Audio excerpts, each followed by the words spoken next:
My name is Professor Baldy, and I run a school for juvenile delinquents. But not just any delinquents. Mine are specially gifted. You might even call them mutants. Trust a few reformed ex-cons. Tangerine. Am I the apple of your eye, Bubba? Jeannie Gray. Beastie Boy. Everybody dance now. Snow Cone. Is it hot in here, or is it just me? And their friends from X-FARCE. Cable TV. Eat remote control, frog face. Garfarel. Meow. Dominoes. This book has just the right amount of cheese. And introducing the Newt Mutants. Beware the rest. Magneto.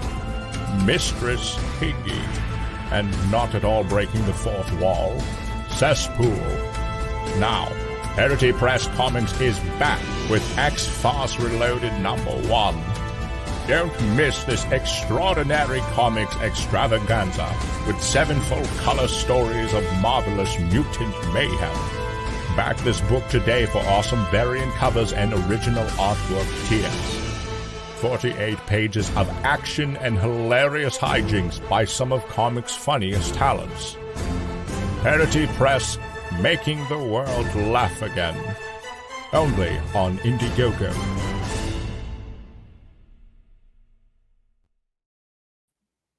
Hey everyone, welcome to this closeout stream. Thank you for joining us.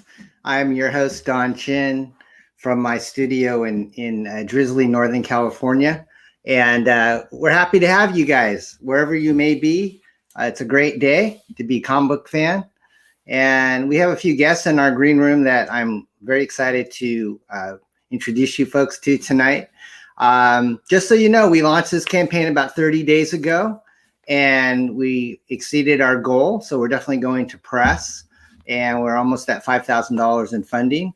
We'd love to get that a little bit higher. So if you haven't backed it yet, please go to xfarce.com, check out what we have to offer. We're going to actually be running some specials to kind of pump up the excitement for our show tonight. So right now I have 4 people in my waiting room, and so without further ado, I want to get everybody in and out, and if they have to go, that's cool. But the fans out there, if you have questions, please feel free to let us know if you have questions for our individual creators, and we're going to let them tell us a little bit about themselves. They may have other projects that they want to tell you about. But everybody that's on tonight helped with this book, and it's if you don't know what our book is, it's an X-Men parody. It's 48 pages. It's full color, and we have 7 different stories from like the 1960s X-Men all the way up to the 2020 X-Men. And there's 3 variant covers on the book. One is by Bill Maus, who's in our green room. The other one is by Mark Lewis, who probably will never go on a live stream because he's extremely shy, but he's a great guy. Mark, if you're watching this, someday we'll get you on here. And number 3, we have Rob Willis, who I'm really excited to meet because I've never met him. I've just corresponded with him via email, and he turned in a gorgeous cover that I don't think he may have seen in color yet. So that's kind of a surprise that I wanted to show Rob. And Matt Yackey, who has colored Rob's stuff before, is the one that colored it. So let us, without further ado, bring in, I'll add my first guest is Bill Maus. Bill. Don, how you doing, man? How you doing? Good to see you, buddy. Good to see you too, my friend. It's been 24 hours since I've seen you last. Yeah. How's life? Life is good. Finished some stuff, turned in some stuff. Some stuff is heading out to the printer in a few days. Very excited about that. And very excited about what we got going on here. This is going good. Yes, I think I figured out how to play your trailer without making it mute, so we'll have to give it. Okay, that is excellent. We have a lot of people in the audience. Thank you, Orozco, Ayrton. What's up, party people? Ayrton's one of our first backers. Roscoe, he's a big supporter of our channel. He got his freebie Apathy Cat comic book in the mail. We got Arrow Scott, the ever faithful Raythulu, who's my moderator. Roscoe, who for some reason is putting a poop emoticon. Ken Becker, all you guys, thank you guys for coming. We got a good. I'll answer that in-demand question in a little bit. So, Arrow Scott, thank you for joining us. So, yeah, Bill, we're gonna. How much time do you have tonight? Can you spend a little time with us? Yeah, I can spend a little time with you guys tonight. Okay. Absolutely. Yep. Okay, cool. So I will go ahead and add another gentleman to the stream. What the fuck is going on? Oh, Rob, are you there? What's happening there, Rob? Can you see us, Rob? Hello, Rob. Rob, you got no lighting, buddy. We will call him Dark Rob. Rob, are you there, buddy? Can you hear us? I see you coming in, little by little. Hey, Rob, are you there? I don't have audio on you, my friend. Let's see. Yeah. Oops, sorry. Hang on. Let me add you again. Rob, can you hear us? I see you moving your mouth, but I don't hear any audio. Not sure how to fix that, my friend. Okay. He says 1 minute. Okay. All right. He'll go fix that. All right. So let's see here. We've got another couple guys. Rob, can you hear us? Oh, that's a shame, buddy. He's Rob, Rob, we don't have any audio from you, buddy. Can you maybe reboot and try us logging back in, or I'm not sure. Maybe your mic setting under the StreamYard control. Oh, that's a shame, man. Well, hang on. Ayrton is one of our. Tell him cycle his headphones and rejoin the call. Okay. Yeah. Basically reboot, like kick it like a jukebox. That's what I do to my machine. I got to kick it like Fonzie. Sorry about that. Rob was he's streaming from a flip phone in a dark basement. Yeah, he may be. Okay. All right. So I can't even joke. I was one step below that last time we tried to get me on here. So I'm gonna go and add a couple other guys in our stream from New York. Our brothers from another mother. Hey, Delphin and Michael Grassia. Good to see you guys. How are you? Hey. Good, man. How are you? Welcome from snowy New York. Yeah. Nice. Yeah, I know, right? 6.5 inches by me right here. Snowmageddon. Good God. Yeah. Real snow. Yeah. Pretty much. So I wanted to just kind of ask you guys, what was your favorite part of working on this book? Well, from the coloring aspect, I had fun, filling in what Bill did way back when. I mean, I had more freedom to add more stuff in. 30 years later. 30 years later. It made it to you. It made it to me. The coloring. You did a great job, Delphin. I mean, this is not coloring is not like your. I mean, it's something that you don't really advertise that you do, right? No, I mean, well, when we first started talking about doing the project, you mentioned, well, do you do coloring? I go, well, I do my own coloring, my own stuff. I haven't done anybody else's. I haven't colored anybody else before. So when you offer me the position, it's like, why not? I mean, I'll try anything once. So.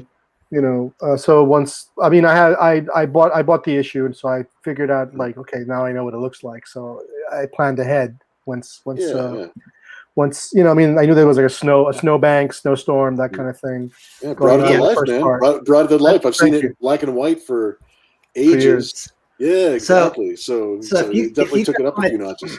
If you want to check out Delphin's other work, you can go to his website, and I'm going to let we have a moderator that's posting links of all of our guests tonight. So great, I see it now. Delphin is like he's a jack of all trades, and he's definitely the glue that helped keep this book together, Wow. and Everybody else had a part in this. I don't. you did a great job. Oh, well, thank you. I'm blushing. Michael. You got Yes. the colorful glue. Michael and Delphin got to work on a what if story, and we have a couple other guests. I'm going to just make this a fun free for all. The more the merrier, right, guys?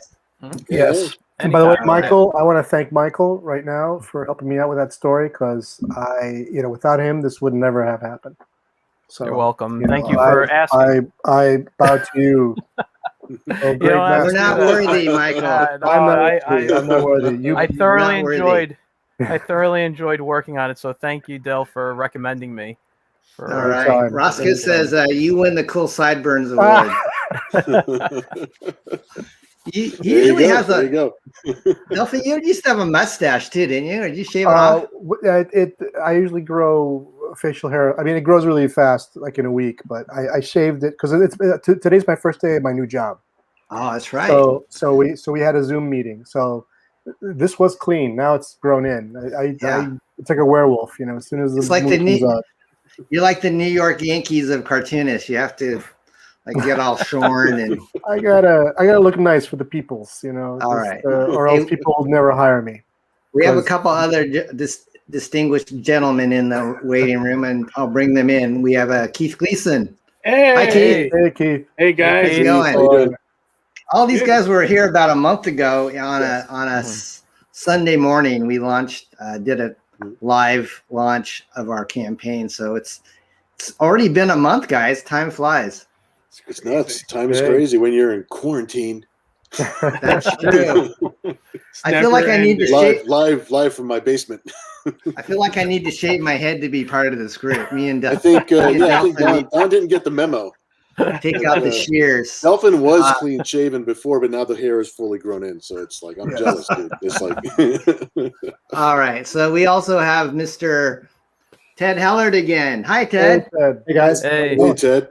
Ted, you have you're like teaching. He's an art professor, folks. So we are getting Ted during a break in his teaching. Is that correct, Ted? Correct. Yeah, I have a class in about 20 minutes. So I just really want to come in and say hello and just say congratulations to Dawn for the great relaunch of X-FARCE.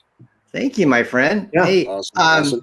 You have a book that you just self-published, and I was really excited about it. Do you have any links that you want to share, or we can? Not really yet. It's got a Facebook fan page, but I'm really low tech on it right now. I'm just kind of in the baby stages of kind of trying to get it going. So okay, yeah, no I got it back from the publisher last week, and so that's really exciing. So it looks great. Well, since you probably have to leave first, why don't I go to our campaign page? I want to share some of the artwork that went into this book. I mean, we just had a whole bunch of different styles, and Ted actually grew up in my area of Northern California, and I know his sister from being a real estate guy.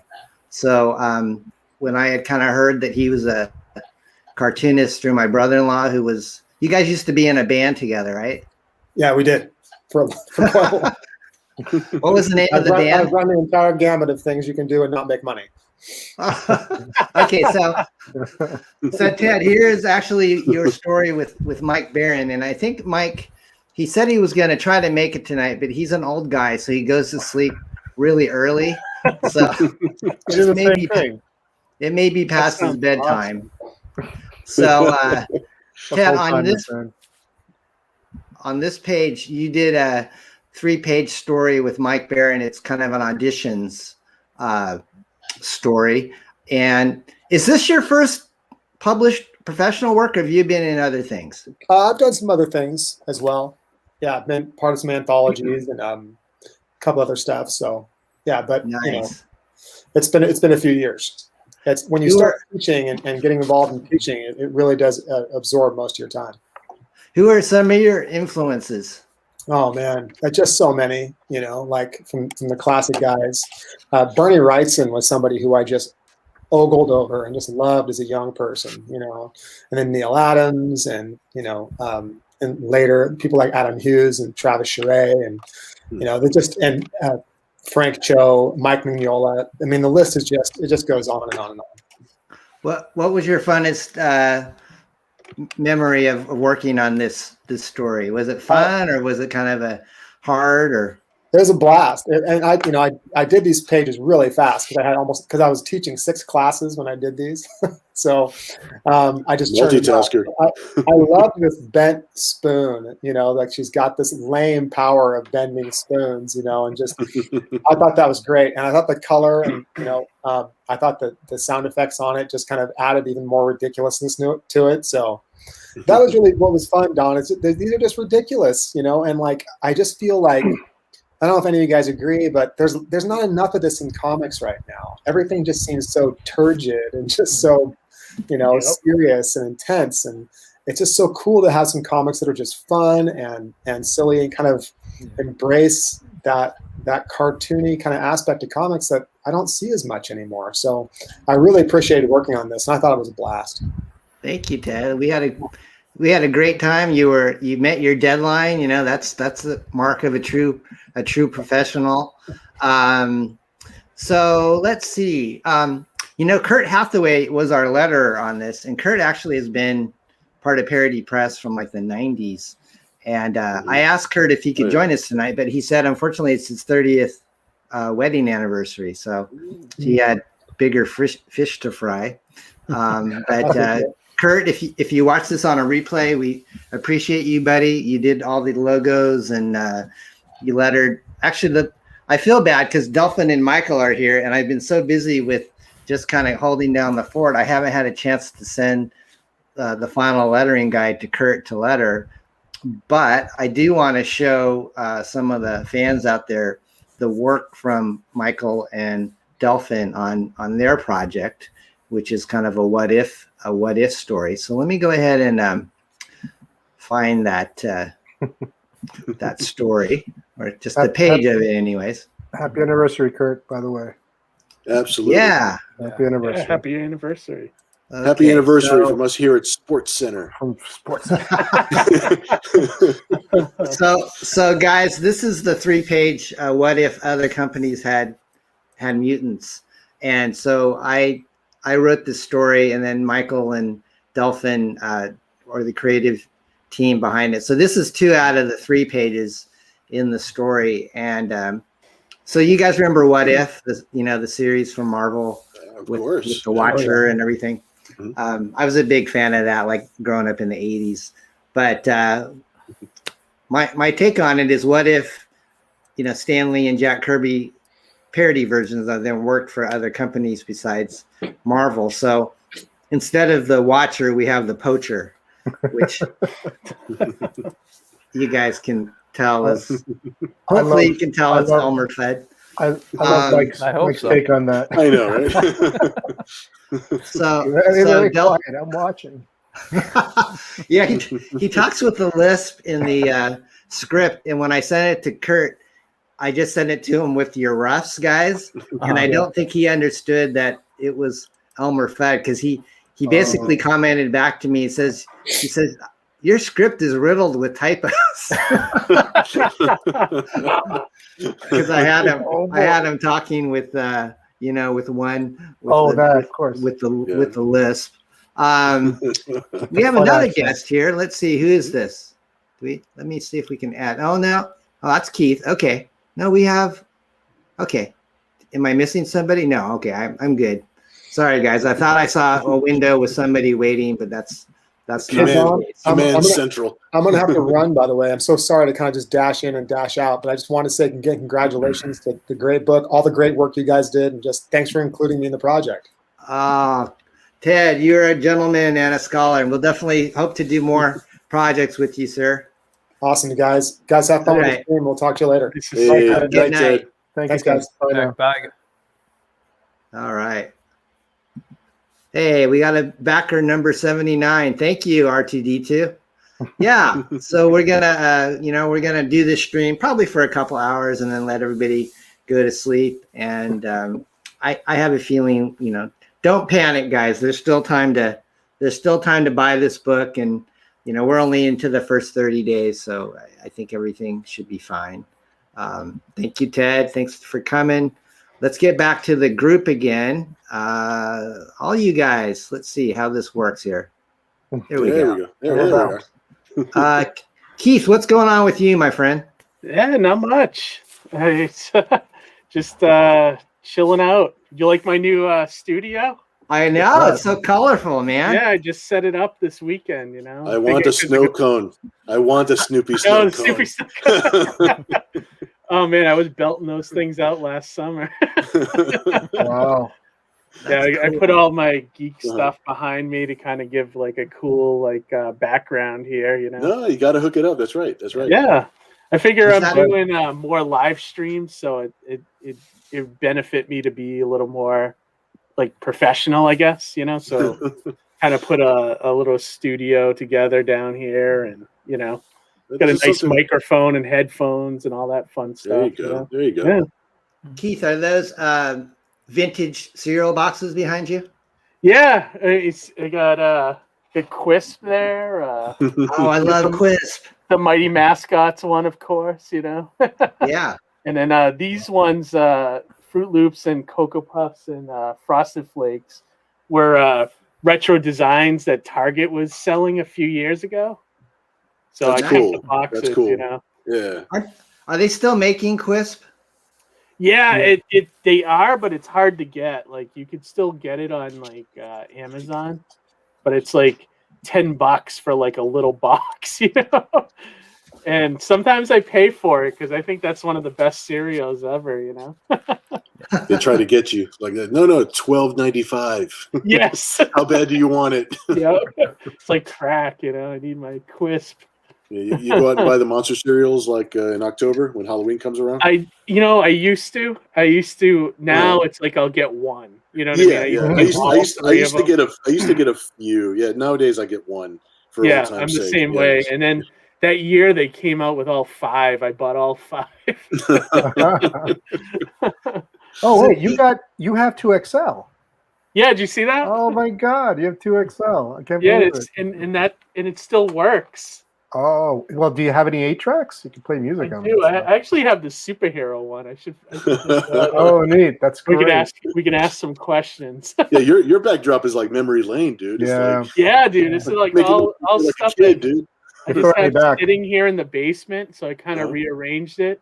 Yeah. You know, to kind of show off all the different little things I got, I guess, you know. And then I got like my comics over here, and you know, just there's so much other stuff on the sides here. I can't even fit in the picture, you know.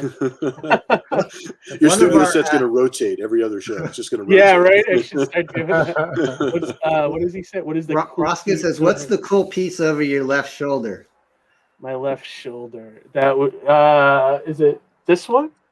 This is kind of neat. It's a Slimer old school Ben Cooper mask. Oh my gosh. It's like a tiny one though. It's like it's only 4 inches big, and it's like this was from a company called Fright Rags, and they rebuilt it. It's really cool.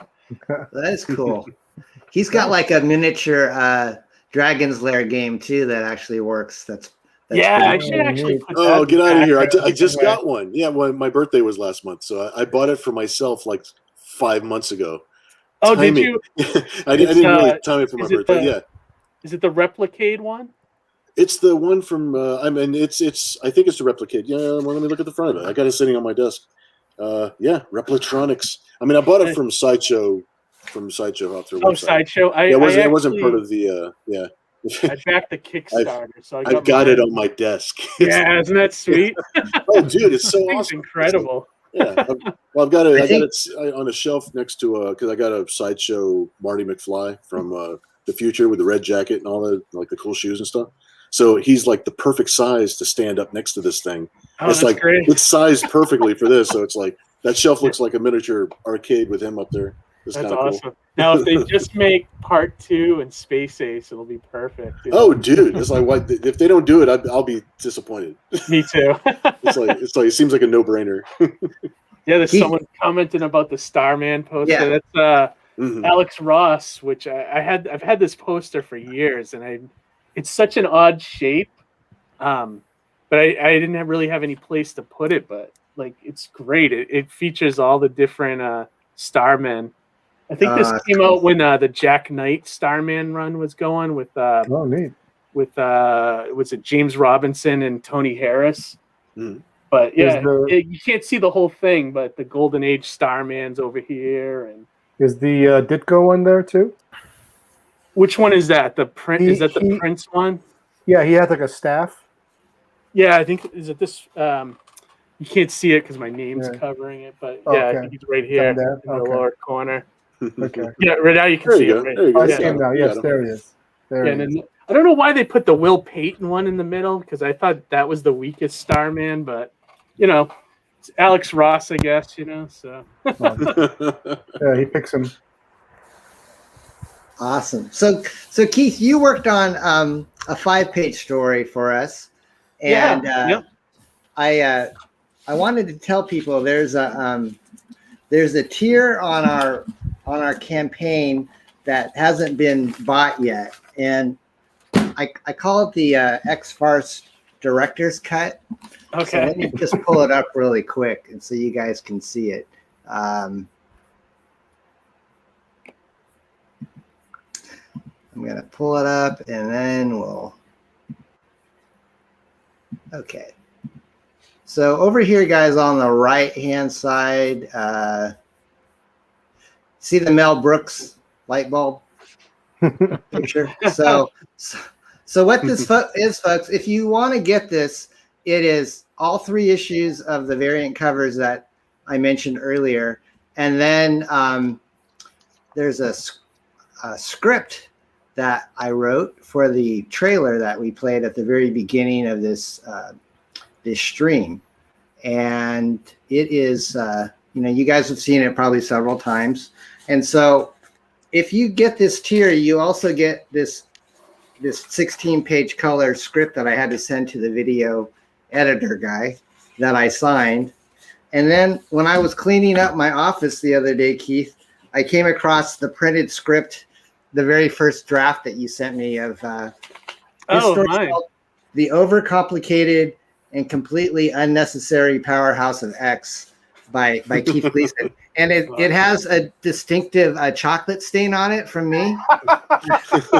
Is it a chocolate stain? This is not only has edits on it, but it probably has some of my DNA on it. So if anyone wants to get the director's package, they're going to get 2 scripts. Wants to clone Don. One has chocolate on it. So, Don 2.0. Yes. With almonds. Anyway, we're silly. Exactly. We're silly. I think you should show the page with the 3rd page of my story, so people can see that awesome image of Professor X. Yeah, I think I have that on a update page on the campaign. I might have it in my Dropbox here too, if I can get into it. Okay, let me see here. I'm just going to scroll down here, guys, real fast. And yeah, I tried to update our fans like pretty much every couple days on this campaign. So let's see is that the page that has, nope. We'll find it, guys. There's some, no, that's Thad. I thought Thad was going to come. Bill, did you talk to Thad? No, I thought you talked to Thad. That's the last time yesterday I sent him the link and he said cool. This is your show. And now he's not here. Thad is the guy that drew this beautiful page, and I really wanted to talk to him. Well, Thad lives exactly 5 minutes from my house. I'm going to text him and be like, yeah, text him, say, what is up, fool? Where are you at? All right. I think we're getting close, Keith. Hang on. Have you found it yet, buddy? I have it as a PDF here. Let me see if I can. Here's Rob Willis's black and white cover for you folks that got to see a glimpse of Rob having audio troubles. Hopefully he'll be able to pop back in. I'm not exactly sure. I have a little. Yeah, I have it if you wanna share my screen. Okay, buddy, let's do that. That would be much easier. Let's see, share screen. Yeah, I think this is my favorite page from from the the story. That's a huge bell helmet. Well, if you let me see if I can zoom in closer. That's enormous. It's pretty funny. Is that Cerebro in his head? It's a Cerebo. Cerebro.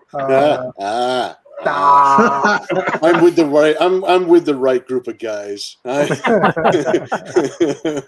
it's like a giant bow instead of an X. Perfect. And then over here is Forge Knight. That's pretty awesome. That's great. So, are you any of you guys familiar with this story that I'm parodying? Like it's the new. It's called House of X and the Powers of X. It was 2 separate miniseries. It came out probably about a year or 2 ago. It was like when everything in the X-Men universe changed into a new status quo. Meaning that it got more confusing, right? That's what. Yeah. Because basically all the mutants can't die now because they're immortal. Wow. Yeah, there's well, they figured out there's 4 mutants that if they combine their powers, they can regenerate dead mutants. It's interesting. It's like it's very Thunderbird's back. Yeah, pretty much. But they have to be grown in these eggs, which is bizarre. So that's what this is kind of parodying. Like there's all these eggs down here, you know. So I love the coloring and the art team on this is Ian Warianto and Anton Bandy, your artist and colorist, right, Keith? Yeah, they do my Mighty Mascots book pretty regularly, and they were up for this when I told them about it. I was like, "Hey, you guys interested in doing like a parody of the X-Men?" And they're like, "Hell yeah!" So we started, working on this during the Christmas break, and came out really good. I'm really happy with it. I'm really pleased with the final product. Yeah. Can you scroll to that next page where you show Beak and Tangerine and Dumb Coughs? That's just like one of my favorite. Yeah, let me zoom out here if I can. Let's see. How do I do this? Keith is actually, folks in the audience, if you didn't know this, not only is Keith a writer, but he's the letterer. He lettered this story. Yeah. I have an art degree. I went to 1 year at Kubert school, but like my art primarily falls into like a little more of a cartoony style, like Sunday comics kind of stuff.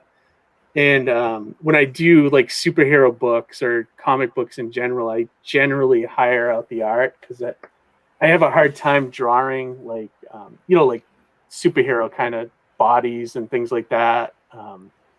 So to keep involved, I do my own lettering, which I recommend most writers to learn lettering because you end up George Lucasing a lot of your script at the end, at the final stage, like when you're putting the pages together. So I always recommend that writers learn to letter their own books, and they can fix a lot of stuff. And sometimes you'll figure out a better line between the script stage and the final stage, and things like that. So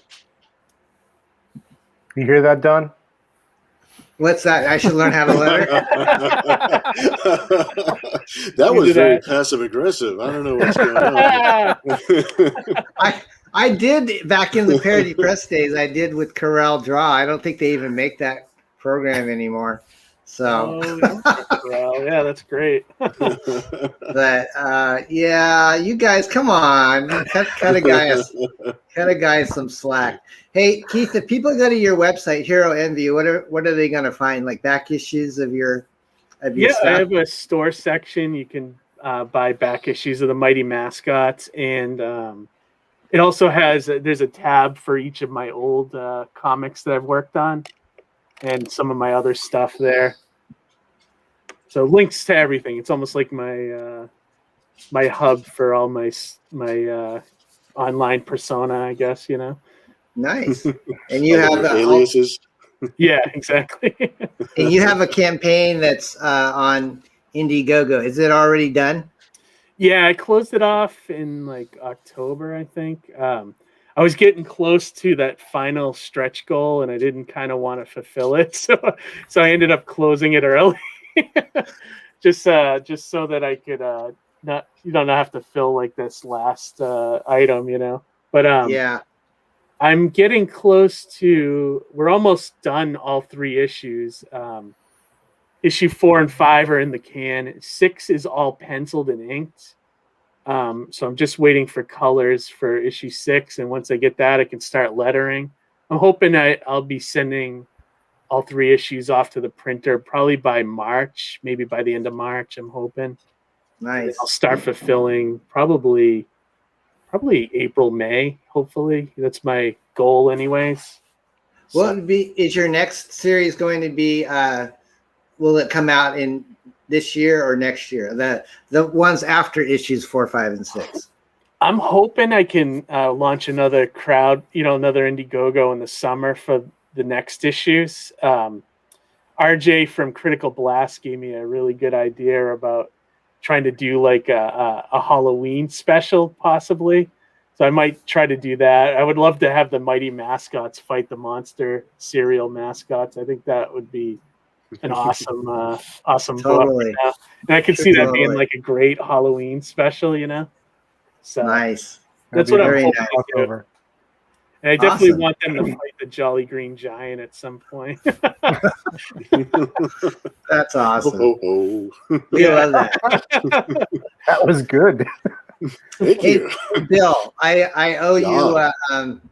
I owe you. You owe me a Coke. You owe me a Coke and pizza. I owe you. I don't have a Coke. I still have the fancy.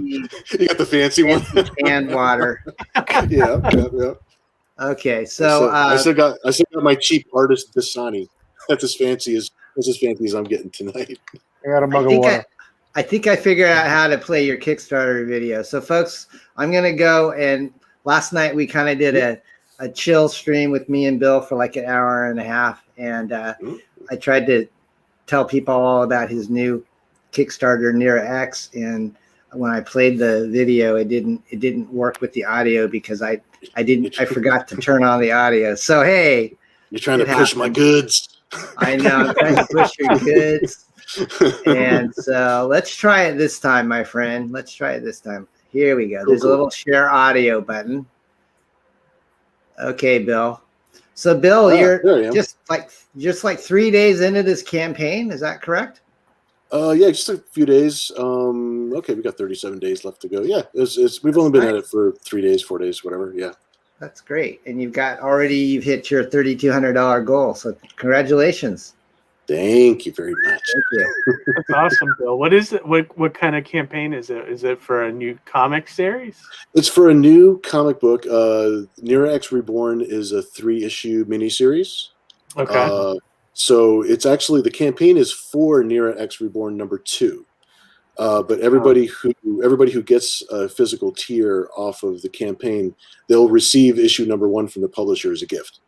So they'll get issues 1 and 2 together.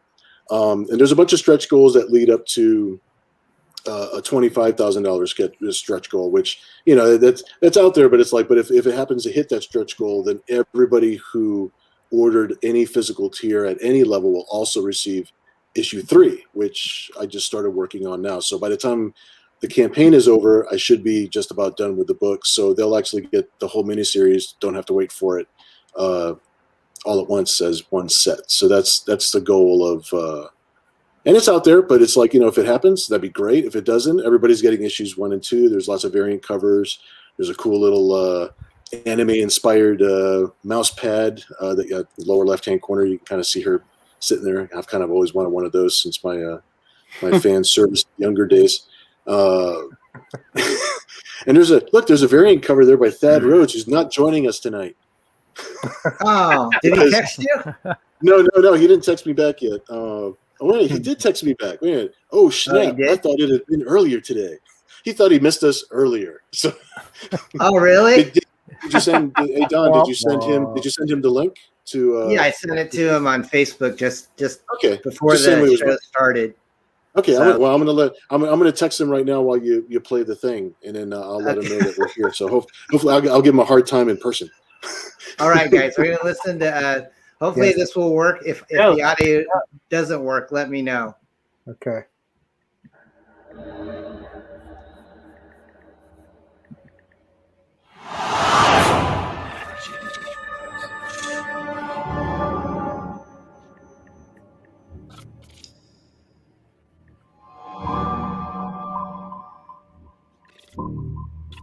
Can you hear it? Yes. Yep. All right.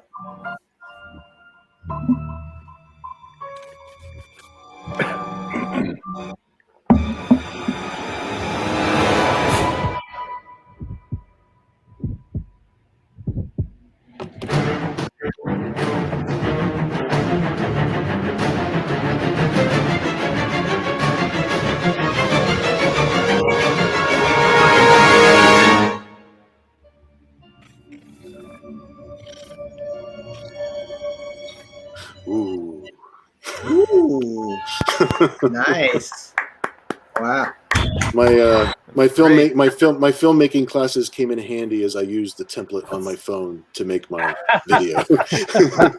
That's pretty impressive, my friend. From the phone? Amazing. Yeah. It's just it's one of the templates on iPhoto. It's like they've got different themes. They got different. So I imported all of the artwork. Well, you saw what I did. It's like but the music is already there. They got a template thing. It's really fun to put together. That's great. Don't have Very to sit nice, there with Bill. 2 VTRs and put it all. You gotta teach us how to do that. So, Bill, what do you recommend out of this? On this, if you only had like 25 or 50 bucks to spend, what would you tell people to pick up?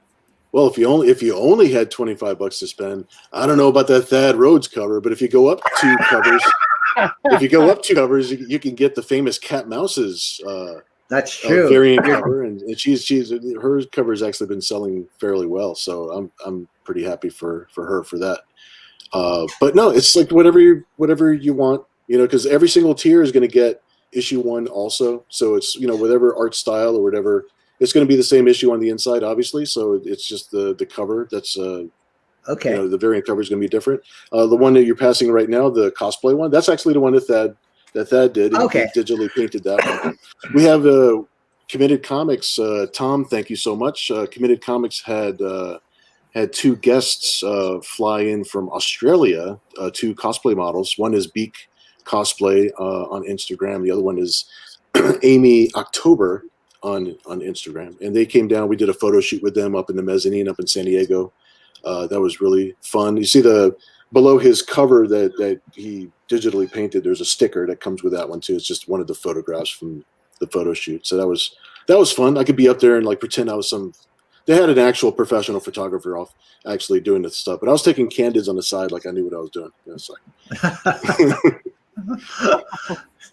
I have to show people this your mouse pad. Wait, let's see it. The mouse pad is the deal, man. It's like that's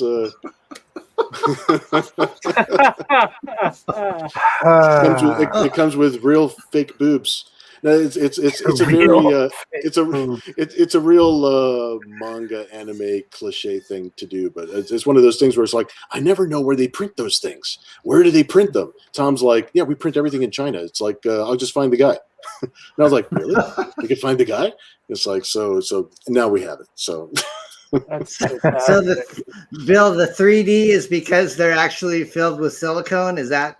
Yeah. The whole thing is soft, but it's flat except for the boobs that are filled with silicone. So you rest your wrist, and then she allows you to not get tendinitis. Is what it is.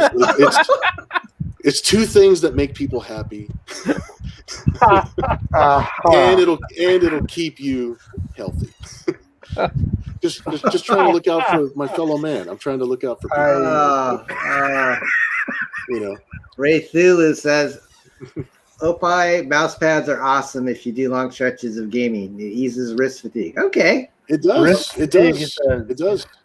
And depending on depending on what you like and what kind of person you are and this and that, it's good for men and women. You know, because I have lots of fans that came up to the table, and they always wonder. It's like, hey, is Nira like friends with this other female character? And I'm just like, you never know. And they're just like, yes. It's like, so I was just like, well, that's got to be a thing then. So I like everybody to be happy. I like everybody to be happy. The custom Funko Pops. There's an artist that actually makes those. Oh yeah, and it's and I forget.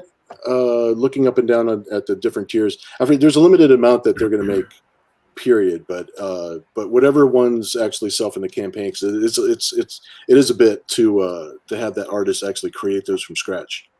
Wow. So they'll look very limited. We're not going to have extras of those. Those will be the ones that, you know, the campaign funds those, and those will be the only ones that'll be out there. Good job, buddy. Yeah, I got a few fun things. Yeah. It's really fun. It's been going well, and so I'm happy about it. Very happy about it. Awesome. Well, let's go back and let's see what else we can do. Somebody's asking us if we're having any drawings tonight, and the answer is yes. I forgot one last night, Bill. I said I was going to give away. I was going to give away Heroes, and I did not give away Heroes. You see what happens? You see what happens? I know. So what's the best way to do these drawings, guys? Should we, in the stream, I think last time we had people put in a number between like 1 and, I don't know how many people we have in the chat. We have like 10 people in the chat. Yeah, I'm not going to make this just for people that backed it. I want to, spread the love to other people that have, that are just tuning in and may not know what we're all about. So last night I said I was going to give away Heroes, which I think I have. Yeah. So let me just kind of make my screen big here for a second. Yeah. Woo! So guys, if you weren't aware, you have to say Nick Chuck every time you do that. What's that? Oh, Thad! I see Thad. Yeah. You have to be Apache Chief every time you make your screen bigger, because. All right. Get that sound effect or something. You do. This is a fun little book that we did to spoof the Heroes TV show back in the early 2000s. So Bill did 2 variant covers. There's this one, and then there's this one. So these are both signed by me, and they're drawn by Bill in that amazing mouse style. I'll show you guys a little bit of the artwork.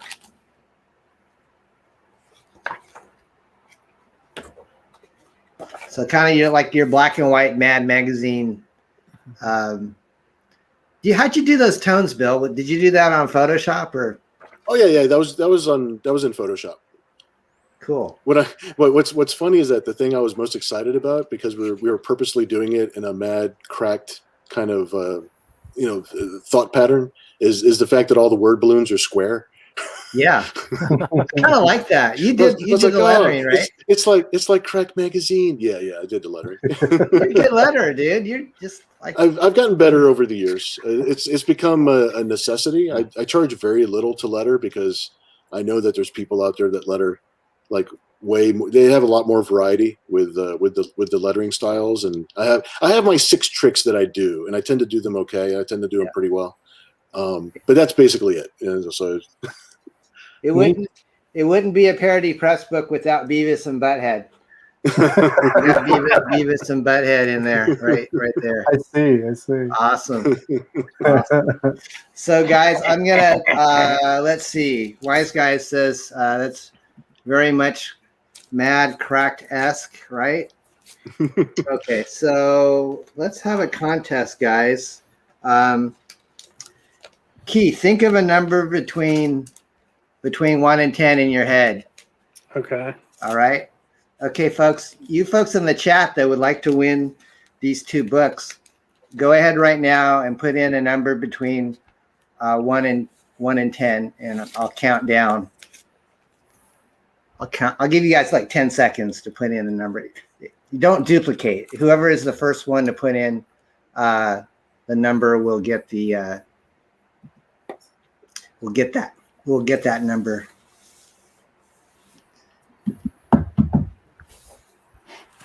Okay, we're counting down, guys. So put in a different number if you see one that hasn't been taken. All right. So I'm going to count down from 7. 7, 6, 5. Do it in Spanish. 4. Do it in Spanish. No. Cuatro, tres, dos, uno. What's 0 in Spanish? I'm so proud of you. 0. Cero.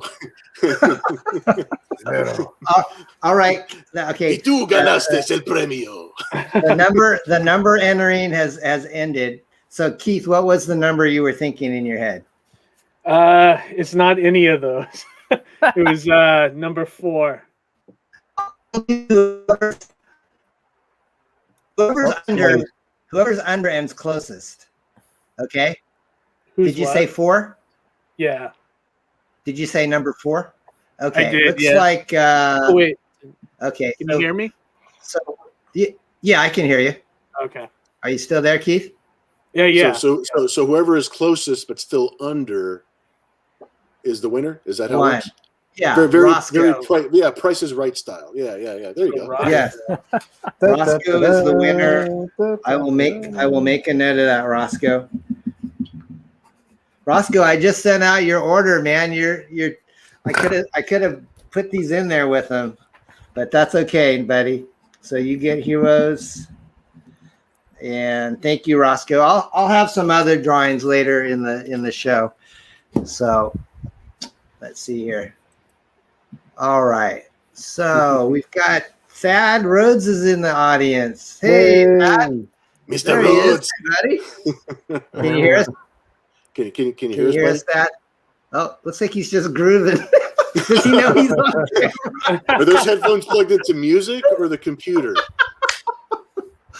I have to make that. Where's that? Where's that at? Can you hear me? Thad, can you hear me? Are you there, buddy? Hello? Can you hear us? Thad. Volume? More volume? We're having mic issues. You're having Might be watching Netflix. You see that, Mike? He's giving you a hard time. He said we're having mic issues. Oh. What is up with that, Don? Come on, buddy. I know, right? Don't feel bad, Mike. That is all over the place. Check it out. It's okay. There's always issues with me. It looks like he's using a drone for the camera. It's flying around his room. Can you text him and say, Thad, we can see you? Oh, well. Here you go. Thad, hello. Can you see us? I don't know. He should be. He's here. Let me say hi to him in the private chat so he knows he can talk to us if he wants. Hi, Thad. Let's see what's happening. I can't hear you. Okay, he's I'm looking not even around. sure he can see us right now. I think he can see us. Thad. Kenny, hello, Thad. Are you there? Oh, he's kind of. He's looking around. He's looking around for volume. I think he's got the visual. he looks confused. We'll get him. Aren't we all? Thad, are you there? Here we go. Wait, they're just. There you go. Just there dropped like flies. I'll try and help him out. Say something. Wait. Hello, he says. Thad, we can see you, but we can't hear you. Okay, he understands now though. Okay, audio. Okay, he's getting it. Yeah. Our sign language will be brought to you by Delphin this evening. Exactly. That's exactly what Thad said. I heard it. Thad, are you there, my friend? Can you hear us? No, I can't hear us. Oh, huh. Oh, he says Mike not. Mike not working. Of course he's working. He's up here. No, I don't. I don't do any of that. I don't work at all. It's like a hand puppet. Here we go. There we go. Oh God, it's a horror show. Oh my God. Thad, what do we do now? I don't know. Let me see. Like if they're dropping like flies. Plug in. Oh, Thad, are you there, my friend? Can you hear us? No, I guess I can. I think Bill is trying to text him. Plug in headphones.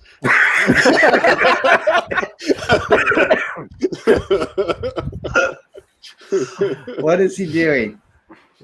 He doesn't know what's up. He looks pissed. Okay. Wise Guys, he's an experienced streamer in our crowd, says Thad can either refresh his browser or exit and re-enter. Okay. Hopefully that's what he does. I'll try to text him. Yeah, hopefully he's reading the screen. Hopefully he's reading the screen. He's right there. All right. Well, while we have you here, Bill, and we have Delphin here. Hi. Hello. You guys Hello. in New York, let us know if you have to. You know, if it's getting late, you have to go to bed. We understand. It's you got a new job now, Delphin, so we don't want you to. It's a school night. My job is closed tomorrow, so I can do anything. So, Bill, what's it like? I was going to say, Bill, what's it like seeing like old '90s stuff recolored? Oh, dude, I never thought I would ever see it in color. Okay, it's like I thought this would just remain like, you know, it's a family heirloom. It sits in my box, but I never thought we'd actually see it in color again. So it's very, very, very cool, very nostalgic. So I appreciate the work that went into it, because seeing it in color is like, oh, get the heck out of here. It's like that's a good surprise for me to see it in color. So it is a treat.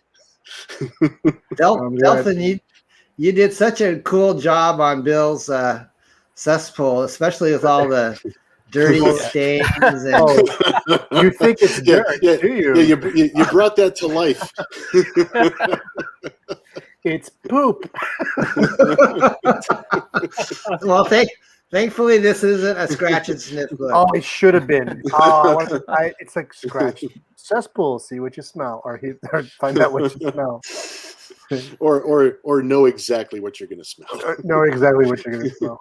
But that's a real treat to see it actually done up in color, and plus the whole idea of us all reconnecting, and you know, I feel like Parody Press is going to have like this second little era to it, and that feels really good. It's like between COVID, between the way the world, half of it is melting, and we're getting through it like a very slow apocalypse. It's like a very boring apocalypse. You know what I mean? It's like, and a lot of the larger companies are scaling back. A lot of people are. So there's a niche for us to fill. There's this pocket where I see that a lot of independent people, a lot of small press people are actually growing. And because of technology, we're all able to connect. I just see this decade being very, very interesting for us as a group, as a group of people working at this level of the industry, because we're growing and shooting up and connecting directly with people that collect our stuff, which is already, that's a leaps and bounds ahead of where we were in the 90s, because, you know, going through a distributor, going through shops, going through stores, which I want to see the stores, you know, prosper. I don't want to see a comic shop go under. That is for sure. Mm-hmm. But at the same time, it's like, wow, this is like a minefield that we're all navigating through, and the fact that we're able to connect directly with our fans and hear directly from them. And if it's important to us to give the fans what they like and what they want, that's what makes it a lot of fun for me. Is I talk with people directly, and it's just like, oh, you think this is cool? I think that's cool. You know, like we have jokes and conversations. And, you know, it's like there's a lot of things that we could do right now that we couldn't do before. So it's like, you know, I wish we had all this technology and all this access when we were, you know, back starting, but you know, we have it now. So I'm glad that we're all taking advantage of it. I mean, I agree with Bill. I mean, this is something that it's nice to have a group of people with the same interests, but also at the same time, it's like, this is a second wave, I think. And especially doing parody. I mean, it's not only, I mean, if we did something akin to, whatever the current. I mean, I would love to do a Mandalorian parody, or do something, that's popular now as a parody. Yeah, there's so much room for it. Yeah, there's so much room to enjoy that. There is, and I think, and I think you, Bill, you and Don, I mean, coming back with not only parody but like with Entity, with more talent, more ideas, more opportunities to do humor, which is like I mean, I've seen a lot of stuff out there on the racks, and what's being stolen. It's not funny. It's not this kind of humor. It's like we're not. Yeah, exactly. I mean, there's room for everything. It's like I love comic books that are just like sexy space adventures. I love dark Batman stories. I love dark and gritty stuff, but I love really lighthearted, fun, just entertaining. It's just for fun. That's a comic book that I just rolled up and I put it in my back pocket. It's just a good time. That's what it is. And there's room for everything. There's really room for everybody. So, and I think as parody press, I mean, there was that catchphrase that Don made up, which is making the world laugh again, or putting fun back into funny books, that kind of thing. Yeah. I think I don't see funny books. I see a lot of books that may want to be funny books, but they're not hitting that nerve yet. They're not tapping that vein yet. A lot of humor tends to be a little mean-spirited. It tends to be, it's like we always did parodies. I mean, it's not like the way we did parodies is the only way to do parodies that works. Everybody likes different things. Yes. But I enjoy parodying and making fun of things, making fun with things that we actually love, things we actually like, because then the jokes actually hit. It actually carries a little bit of weight. Sure. And it's fun. You're laughing with. Yeah, exactly. It's like you're laughing with it, not at it. You're not making fun of it like, oh, this stuff is crap. I'm going to make fun of it. With that sort of mean. It's not like a hipster attitude towards like that humor, where it's like, it's like that ironic humor, like ordering my coffee ironically at Starbucks. Yeah, exactly. It's like, you bastards, like whatever. It's like it's like filling that niche where Mad Magazine kind of left, And those spaces were getting smaller even before the world started melting. Mad Magazine was scaling back. Crack Magazine wasn't even on the shelf. It's like they had their website, and it's their website's not the same as what. I used to look forward to getting that Crack Magazine on the shelf. Typically, since I was younger, it was usually a shelf at the Navy Exchange when I was trying to escape my mom. That's usually when I was trying to get my Crack Magazine so I can get my John Severin Knight Rider parody. So yeah. I was gonna say, Bill, someone commented about a Nira X Helena book in the chat, and they found a Nira X Helena crossover one shot. Yes. But she said later it was the one I think John Cleary drew the inside. Did you contribute to that book? Do you remember? No, I didn't contribute. I think what we did was the way that we had that arranged was the crossover was we would publish a one issue crossover ourselves with the two characters and have a story. And then the exchange was that they would also do a crossover issue themselves, and then they would do their own story. And that's where the Cleary cover comes in, and you'll see some different artwork. And so they had like their own version, their own story, completely separate from the story that we did. So that was such a fun way to do that crossover, because it was in the complete spirit of, hey, trading cards. It's like, I'll give you yours if you give me mine for like a weekend. It's awesome. It's like just back and forth. Nice. So that's the way we did that crossover. Yeah. Cool. I wanted to get back to Michael and Delphin's work on this book, and this is page 2 of the What If story. And so my idea behind it was, after Lee and Kirby are working at the Marvel, knockoff company in the 60s, it gets destroyed by space aliens. So they have to go work for other companies. And so one of the companies that I I thought was instead of gold key, I had I think we call them brass key or something. So we have the X-Men as Disney characters, as you can kind of see down here. The Beagle Boys are Sentinels, and then we have another panel where they're the Archmen, and they're fighting Juggerhead Knot. What did you guys like drawing the best on this story, guys? Do you have a?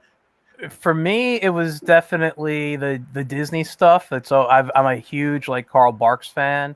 So when you mentioned the Disney stuff, I'm like, I told Del, I'm like, I just want to draw that one panel. That's like my dream. It's the closest I'll ever get to drawing Disney ducks professionally, you know. So I was happy. I'm very happy with that. You know, I actually really enjoyed drawing the Elmer stuff. You know, my favorite panel is on the next page, so I know it's not there, and but it's the first panel on the next page. So Don and Del know the one I'm talking about. That's the one. Oh yeah. I think that is my favorite panel I drew in the entire 3 pages. Yes. But I had a lot of fun. I mean, when I read the script, I'm like, this is everything I loved. You know, so growing up, I'm like, and I spent a few months working as a production assistant on Archie at Archie Comics. So, you know, I was like, oh, cool. I get to revisit some characters that I always enjoyed and I used to work on. So that was nice. Now, Delphin, you used to work on ElfQuest, and we kind of made a little poke on them on the 3rd page, but I don't have that artwork right here and available, but yeah, it brought back memories. I got to draw Cutter one last time as Wolverine, so I mean, yeah, it was fun. It was fun revisiting the old guys, Skywise, Lita, Cutter. So nice. Wise Guy says, "Oh my God, I can't believe I didn't connect the Archie references." Yeah. We have Baroque, and who else is in there? Reggie Rain and Cy Arch, I guess. Yeah, I don't. Archclops. I really don't remember the names of how you wrote them, but yeah, I mean. Well, Moose is Colossus. Yeah, Moose Colossus. Yeah, Colossus, and you got Betty as Jean Grey, and you got Reggie as Wolverine. And I don't know if you spot this, but Hot Dog's the Beast. Yeah. Oh yeah. Say that. Yeah, he's down there in the corner. Yeah, Hot Dog's down there in the corner. So that's fun, guys. It was cramming all these characters into one frame. I know. I should have given you guys like twice the amount of pages, but I begged you for 8. I begged you for 8 pages. You said no. I mean, we, you know, Mike and I were always saying we gotta work together on something. Yeah. And that's like, okay, this is it. This is the problem. This is the project. Wise Guy says, Jughead Knot is so awesome. Oh, the bunch of hippies. That's Stan and the 60s and 70s writers like Chris Claremont and Len Wein. What's the other guy? Archie Goodwin. You know those Roy Thomas. Those guys. Those are the I even remember seeing photographs of like them wearing striped shirts and bell bottoms, and the big ass buckles. You know, big ass cowboy buckles, and the long hair. So that's and all that funky, groovy stuff in the background that I threw in. Hey, Keith, my friend, you have I wanted to tell people you have a show of your own and a channel. Do you have someone coming up in the next week or so that you're gonna be interviewing that you want to talk about?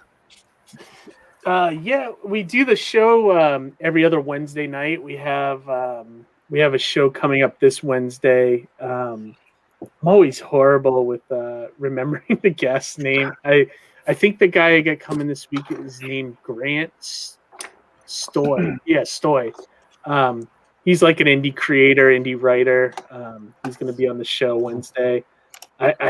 We have some good ones coming up. I'm already booked all the way to April, I think, like just the live streams and stuff. It's great. It's been going well, you know. So I'm really happy with the growth. You know, we started the channel back in March, and it's been going well. So yeah, I had fun on your channel, and then what made me think of it was that Delphin just mentioned Roy Thomas, and you actually had Roy on your show.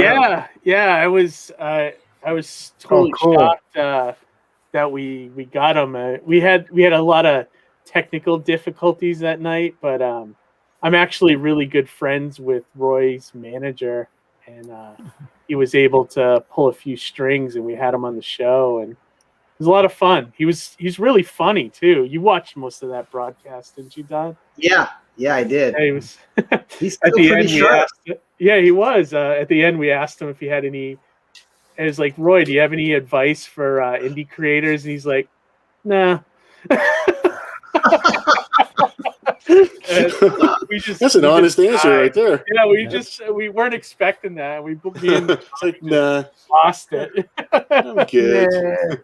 Yeah, it was good. I mean, Roy's a legend, though. And I found out we were talking. One of my favorite comics he ever did for DC was the Crimson Avenger miniseries. And I found out he's like, oh yeah, that's great. You know, it would have been better if the artist didn't go to jail. And I'm like, what? What? Yeah, I was like, wow. What did he do? I think he said he beat his wife or something. I don't know. I was just like, oh my God. I was like, look at us uncovering dirt on our show, you know? Nice. Good God.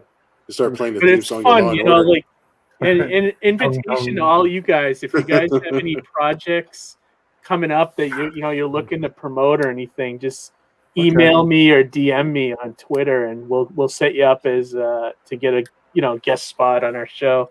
We basically just interview creators and get into their past and what makes them tick and what they're working on, kind of thing. So open invitation to all you guys. Oh, okay. Thank you. Yeah. Very cool. Very awesome. cool. Thank you very much. Thank you, my friend. Hey, so what I wanted to do is, unfortunately, guys, I got messages on my direct messages from Matt and Rob. They were having technical difficulties, which is why I advertised them to come on the stream, and unfortunately they're having troubles with their computer equipment. So I apologize for fans of Matt and Rob Willis who were hoping to see them. We did see Rob a little bit in the dark earlier, and fortunately he couldn't get it together. But on the campaign page, I wanted to let everyone know that we have a special tier tonight, and that is let me pull up the campaign real quick and I'll show it to you. We actually passed 4,700 tonight, guys, so let's keep it going. Awesome. If we could hit 5,000, that would be a big blessing. I really would love that. So I'm trying to reload Rob's image here on the side. Let's see if it refreshes in color. Did you finally get rid of all those sketches I did? I have one more left, just the wild steer one, I think. Oh, the wild steer. Yeah, so I'm thinking of what I need to do with that. I might make it a giveaway tonight. So yeah, stay tuned, guys. We'll give away some more stuff in just a minute. But here's Rob's cover, folks. And the big thing that I was hoping to do tonight was to have Rob and Matt on together, because they worked on our cover together, but Rob had never seen it fully colored.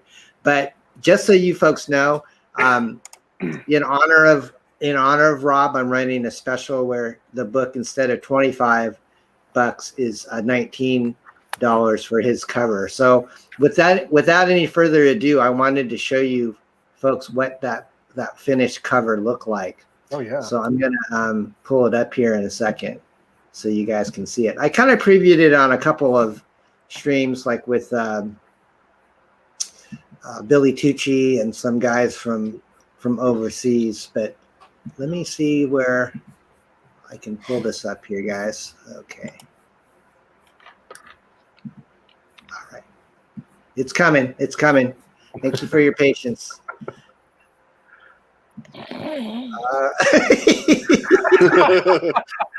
All right, can you see that? Oh wow! Wow. Oh man. So folks, Man. this is Wow, the can you make that bigger? That came out incredible. That's yeah. Let me see if I can. How? Does that help a little bit? Can you see a little bit more detail? Yeah. You should have more poop stains on the diaper. Sorry. That's okay. So guys, this is Rob's cover. It's actually for sale as well.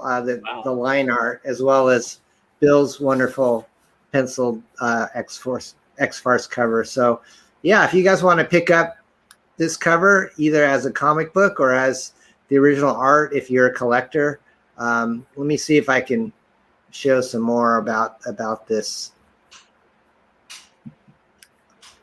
Yeah, so you got up here, you have cable TV, and he's got his remote control, cesspool with his plunger.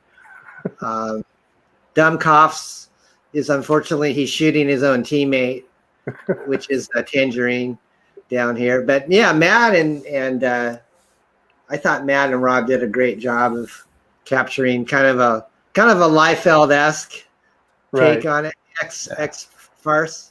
Is that is that Piggy on the ground? Yeah, let me see. Yep. Pull her up and oops.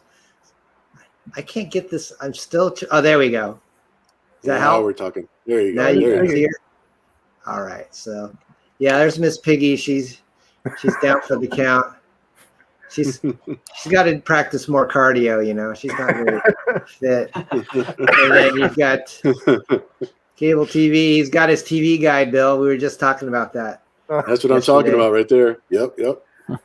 Kids these days, they don't know what they're missing. Tell you, man, don't know what a TV guide is, man. What's up with them kids? So there's Dumbkopf's, and then he's shooting Tangerine in the back. And that what the hell, man? Yeah, guys. So that's the cover by Matt, and then this is the cover that turned me on to Matt and Rob. This is for their Black Flag comic book that Dan Braga put out. So when I saw this piece advertised in the summer, I said, "Holy smokes! Look at this! It's That's like sick! Holy moly! Beautiful. So cool." So Rob was in our chat. I don't think he's going to make it. I think he's having too much. Let me see if I'll reach out to him and see if there's any chance if he's. Like, wait, is that Miss Piggy on the bottom? You zoom in. She appears in every cover.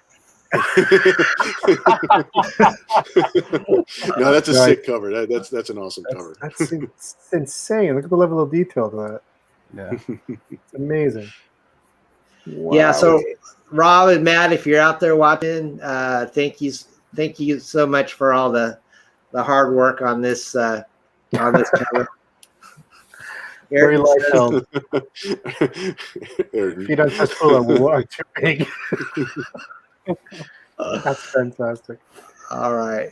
Wow. Ayrton says, "Don't be a dirty commie and back this book." Thanks, guys. We've got about, let's see, it's almost 8 o'clock our time, 11 o'clock your time. So I think around 12 o'clock Pacific, 3 a.m.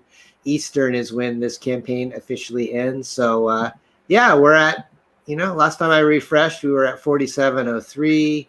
Let me see if I can stop sharing that there. So you guys have any other thoughts tonight you want to talk about?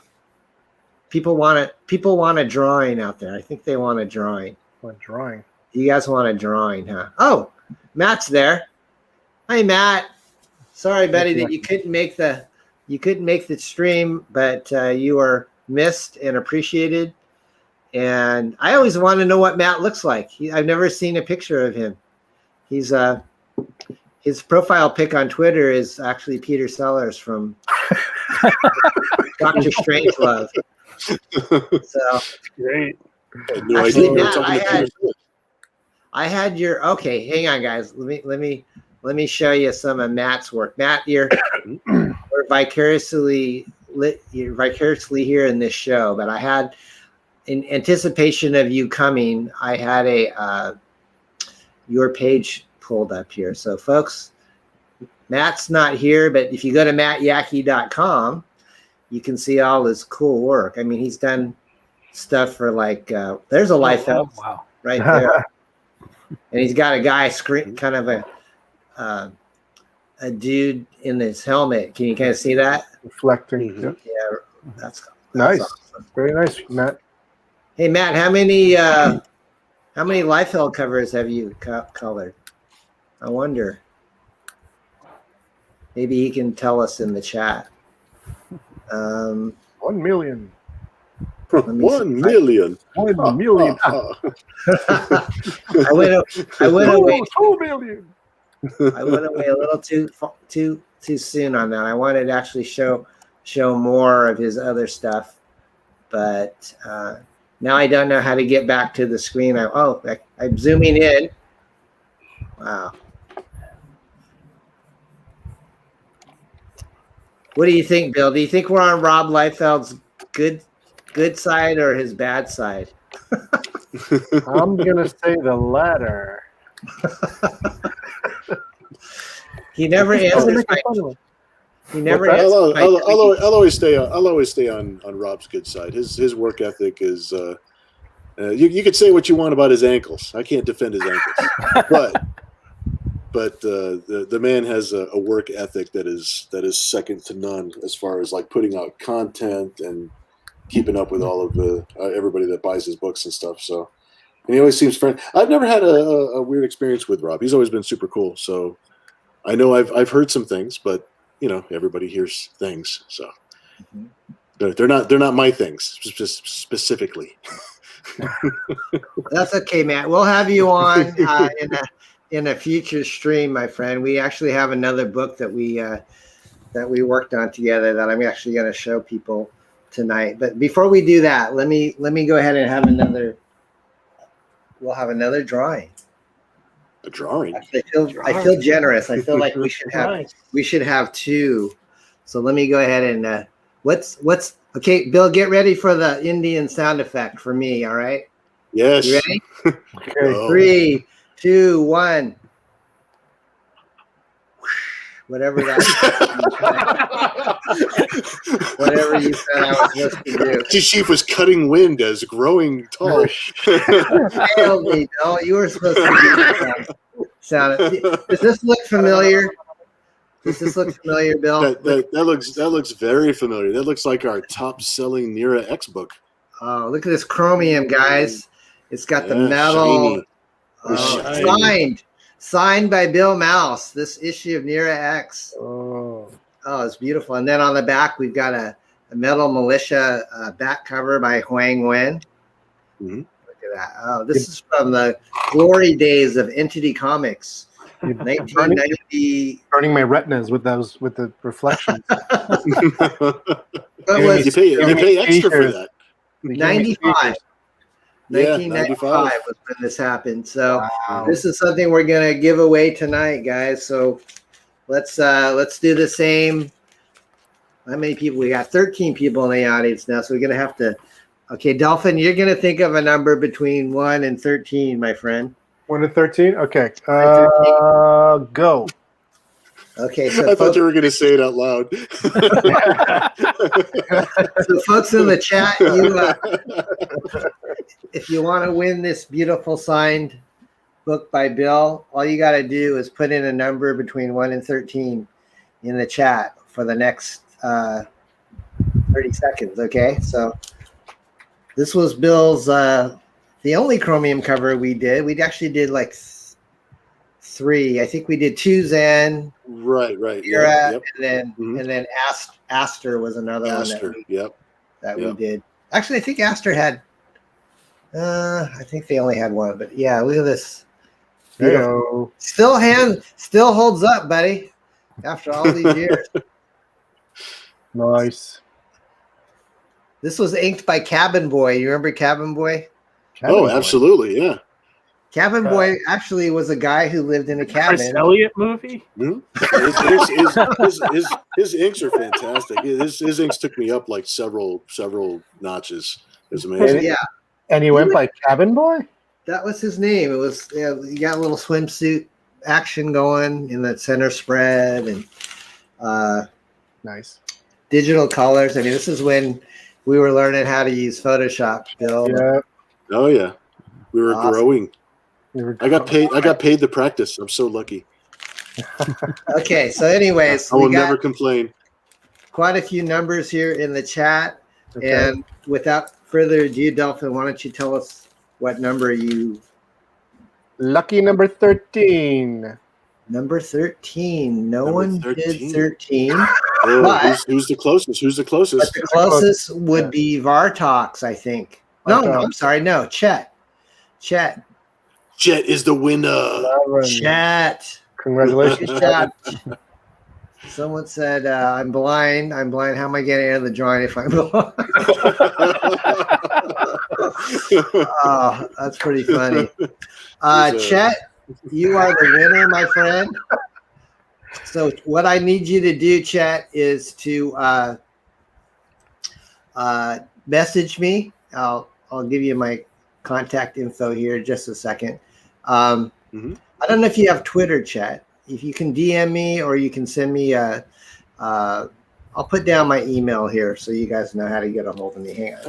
I think we know how to find Chet. Chet.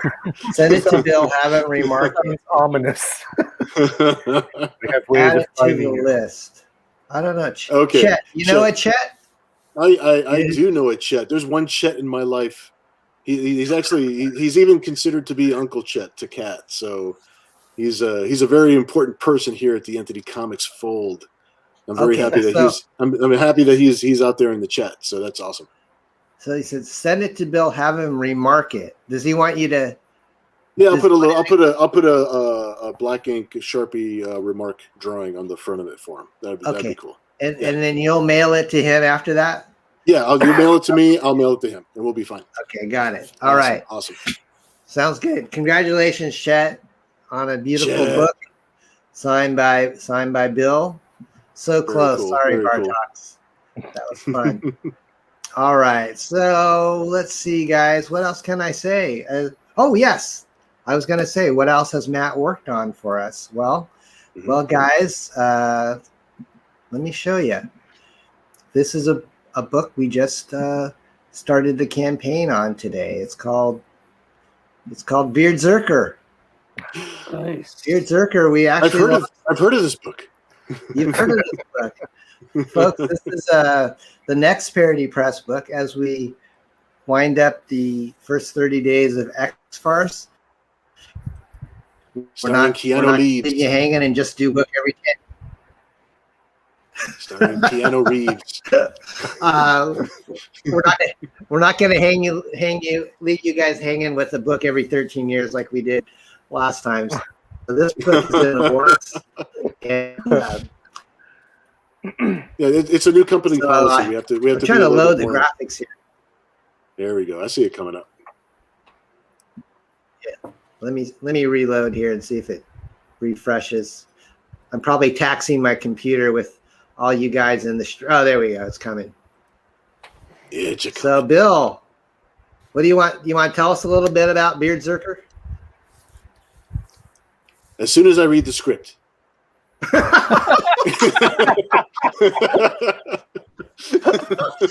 That's a good answer. So you've been busy. No, well, so far, yeah, I just barely finished the Nira X Zombie versus Cheerleaders issue. Okay, man. And now this week I just started digging into the script. I skimmed over it before, but it's not enough for me to start just telling people like to promote it. So designing the characters and getting all of the promo art done so I can get my feet wet and start getting into the mindset of the mighty Chin. So that's all right, man. So that's where I'm at right now. I'm putting myself into the Don Chin matrix so I can draw the Beardzerker. You got bills to pay. I understand. So let me scroll back here to the sign up. So folks, right now we're having a sign up kind of like what we did with X-FARCE. in that if you go to this pre-launch page and you decide that you back this book, you're going to get an exclusive trading card that no one else will get unless they back the book and sign up early. So go to beardzerker.com. I made it easy. You don't have to type in a long Indiegogo URL. I made it so I bought beardzerker.com, and now if you just type that into your search engine, it should take you right to this Indiegogo sign-up page. So in a nutshell, he's a rock and roll Rip Van Winkle heavy metal warrior awakened to right the modern world's wrongs. And it's art and story by Bill and myself. His guitar is known as the Shredder. It's powered by the rock gods. This was just turned in, this really cool Kirby-esque piece by a guy named Dax Martian. And so, yeah, it's going to be fun. I think Cat Stevens is going to end up being a thing, dude. I think Cat Stevens is going to be a spin-off book already from this story.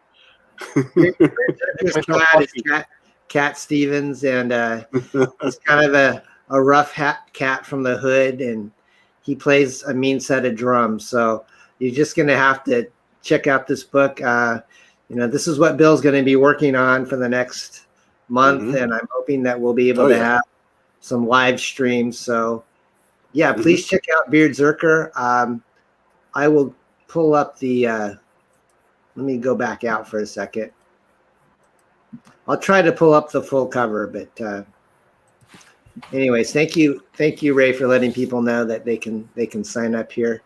Well, I'm getting a little winded, so I'm probably going to wrap this up in about 15 minutes, guys. Do you guys have any closing thoughts or anything you want to say?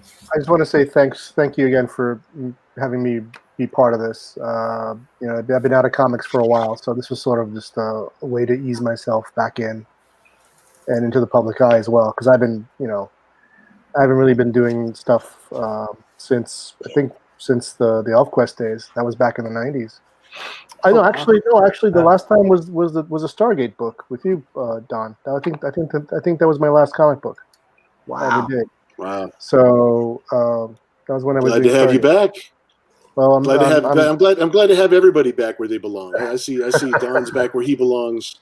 I see everybody's coming back. We're working together. We're producing new things. We're being creative. We're being funny. This is a good time. It's a good time to be alive. Yeah. I feel alive. It's a good time. I feel alive. I think it's just coming back into it again, and also having a good bunch of guys doing work with. I'm hoping that we can do more projects. Is what I'm saying. So want to see it grow. That love again, right? Delphin. I'm sorry. Fighting that love again. All I had was spite and hate for many years. The comic industry, what did Jack Kirby say? Don't ever do comics. It'll break your heart. It'll break your heart, kid. So true. It broke my heart. It stomped on my heart. It spat on my heart, tore it to bits. Threw it in the blender, drank it, pissed it out. But it's like the big industry machine has really big gears, and it tends to squash somebody somewhere. And everybody definitely. You stay in the industry long enough, you're going to get squashed by one of the gears at some point. But you know what? It's I feel that this is fresh. I feel like a smaller, highly trained team could go in and actually do the. You know what I mean? Instead of sending, it's one of those things where. It's who you spend your time with, who you work with, how you treat each other. We're not a couple of rap artists constantly trying to dog each other, to death. With each album that we come out with, we're actually working together and uplifting each other, which is huge. I mean, that's there's it's a different way of being able to do so, because we have to monetize what we love to do because we're adults and we need food. I need M&Ms, but normal people need food. So I'm glad to see it happen. I'm glad you feel that way, because I think we can all share in that feeling. So I do. I mean, it's a good bunch of guys. Don, you, Mike, and everybody else who worked on the book as well. I mean, it's nice to have. It's nice to belong, is what I'm saying. I haven't felt like a sense of like, oh, I'm part of the team. That's huge. That's a huge thing. That's a huge thing. Going to shows, going to shows. I felt like, I mean, I would exist in a bubble. I mean, even though I've been doing it consistently for the past 30 years, but I feel like I was in a bubble, and it's hard to find a niche where you belong. You should belong to the whole industry. You should belong these are all your peers. If you draw comic books, you just draw funny books, no matter what part of the industry you're in, you draw comic books. It's like you should feel like you're peers with everybody. Right. It should be a family. It should feel that way. So I'm glad you feel that way. Because it also felt like this book was like old school meets new school too. A little bit. Yeah. Mm-hmm. It's that flavor. It's just respecting where it came from, and I mean, we do poke fun at it, but I'm saying it's like, I did have fun trying to keep three generational looks. The old look, the modern look, and the contemporary look, and it was an exercise for me because like I haven't done anybody else's work before. I've always done my own coloring, but. It was a good learning experience. Plus, it's also nice to revisit. I mean, I remember that book on the shelves. There used to be a place called Jim Hanley's Universe. Oh yeah, straight from when I was back in the '90s before I did comics. I did storyboards for commercial art, and my building was very close to the Jim Hanley's at the Manhattan Mall. So. And I saw the book. I actually thought it was a Marvel book. It wasn't. It was an Eclipse book. So reading that, I was like, oh, this is funny. This is great. I think I approached Don back then, and I think we were trying to pitch Wild Steer afterwards. Yeah. And then we didn't get the orders, right? We didn't get the diamond orders or the diamond orders. We didn't get it out, so we pretty much we didn't continue with it. But that's when I got to meet Don. I think we did it old school. I mailed him samples of my work, and we started talking, and then we tried it, and it didn't work. But anyway, I'm digressing. I'm tired. As you slowly drift off into the night. It's been a long week for me, and also it's just it's been. I mean, Mike, and Don, it was a terrible month for me. So, but luckily I got through. So that's good, man. Good. Hey, my wife gave me some coffee, so I may be good for another 50 minutes now. Oh well. Well, I heard a whisper by my door, and it was like, psst, psst, and I looked down, and there was this magic cup of coffee down on the floor, and that's why you turned the camera off. I actually refreshed because I couldn't load people's comments, and I thought, maybe if I reload, am I going to lose everybody? But thankfully, I think it uploads to the cloud, so you guys were still there, and we were safe. So we had a kind of before we I'm good. I can go a little bit longer, guys. So don't chat if you're out there and you want to make this. She drops off the coffee. She's like, Don, you shake your money maker. Go ahead. Make me more money. Go to work. Laura needs another pair of shoes. So this is an interesting little digression we can go on. Wise guys say, wow, did someone say Stargate? Yeah, that's right. Wise has his own streaming show pretty much every night, and I've been on it before, and he covers crowdfunding comics, and he loves sci-fi and stuff. But I don't think, Wise, I mentioned that we published Stargate. We were the very first comic book company in the 90s to have the Stargate license, and that was not a parody press book, but it was under Entity Comics.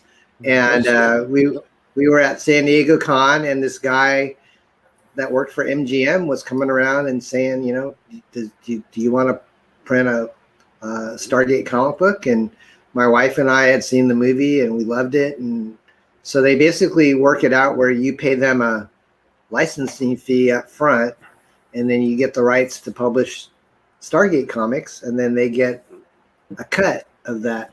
So that's kind of the way that most of these movie companies try to sell it. So we were asked, and we took it on, and we did. We probably did like 12 to 15 Stargate books. Yeah, I think Bill, so. Right. Yep. Bill did. I think I did 2 of them. I'm pretty sure I did One Nation. Yeah, One Nation Under Raw and Underworld. Yeah. Mm-hmm. Let me go grab some of those real quick. Delphin, why don't you talk about what you liked about doing Stargate?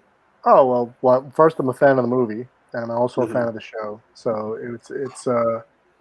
it was quite by accident, because it was through Barry Blair. He approached me because he was the one who was my editor-in-chief over at Warp Graphics, and I was doing 2 books a month for them. One of them was the Rebels, no relation to Star Wars. It was called Elf Quest the Rebels, and I also did Blood of 10 Chiefs, which was an anthology book on the Elf Chiefs.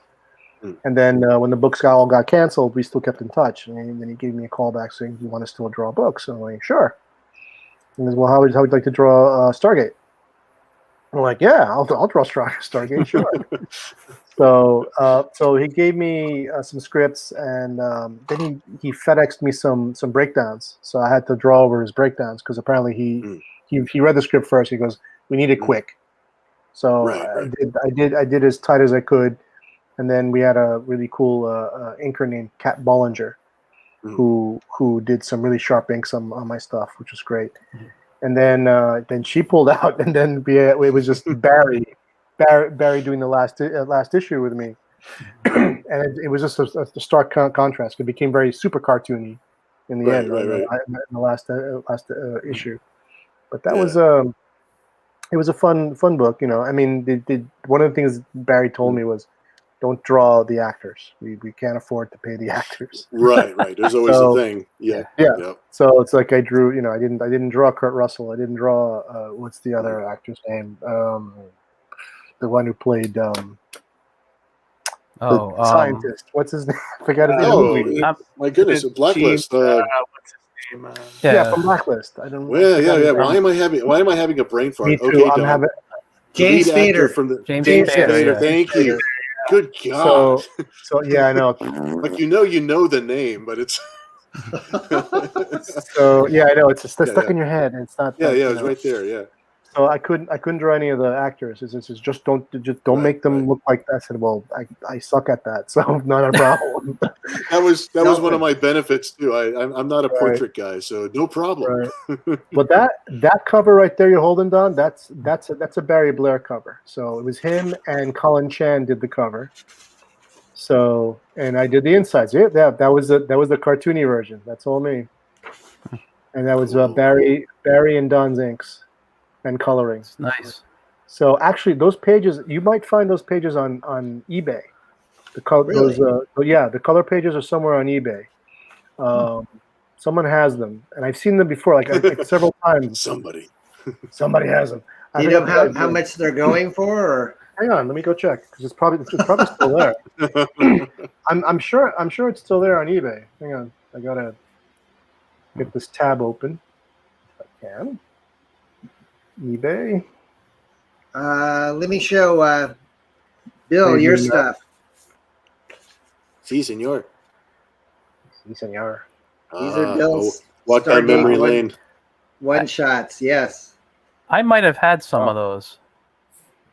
Oh, they really? look very familiar. I might be one of the biggest Stargate fans you'll ever meet. It's my favorite science fiction, and yeah, they're still there.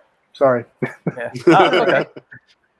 Yeah, Stargate was so fun. It's like that original movie came out and just hooked me. Like it was great. I know it was, and I've watched all the series. I'm just big fan of it. There, I actually I don't know. They up here you can't. If I turn my camera a little bit, you can see 2 circles next to the Lord of the Rings poster. There you go. Those are actual. Those are patches, not from. There's an SG-1 patch and the symbol for Earth. Just sweet. Yeah.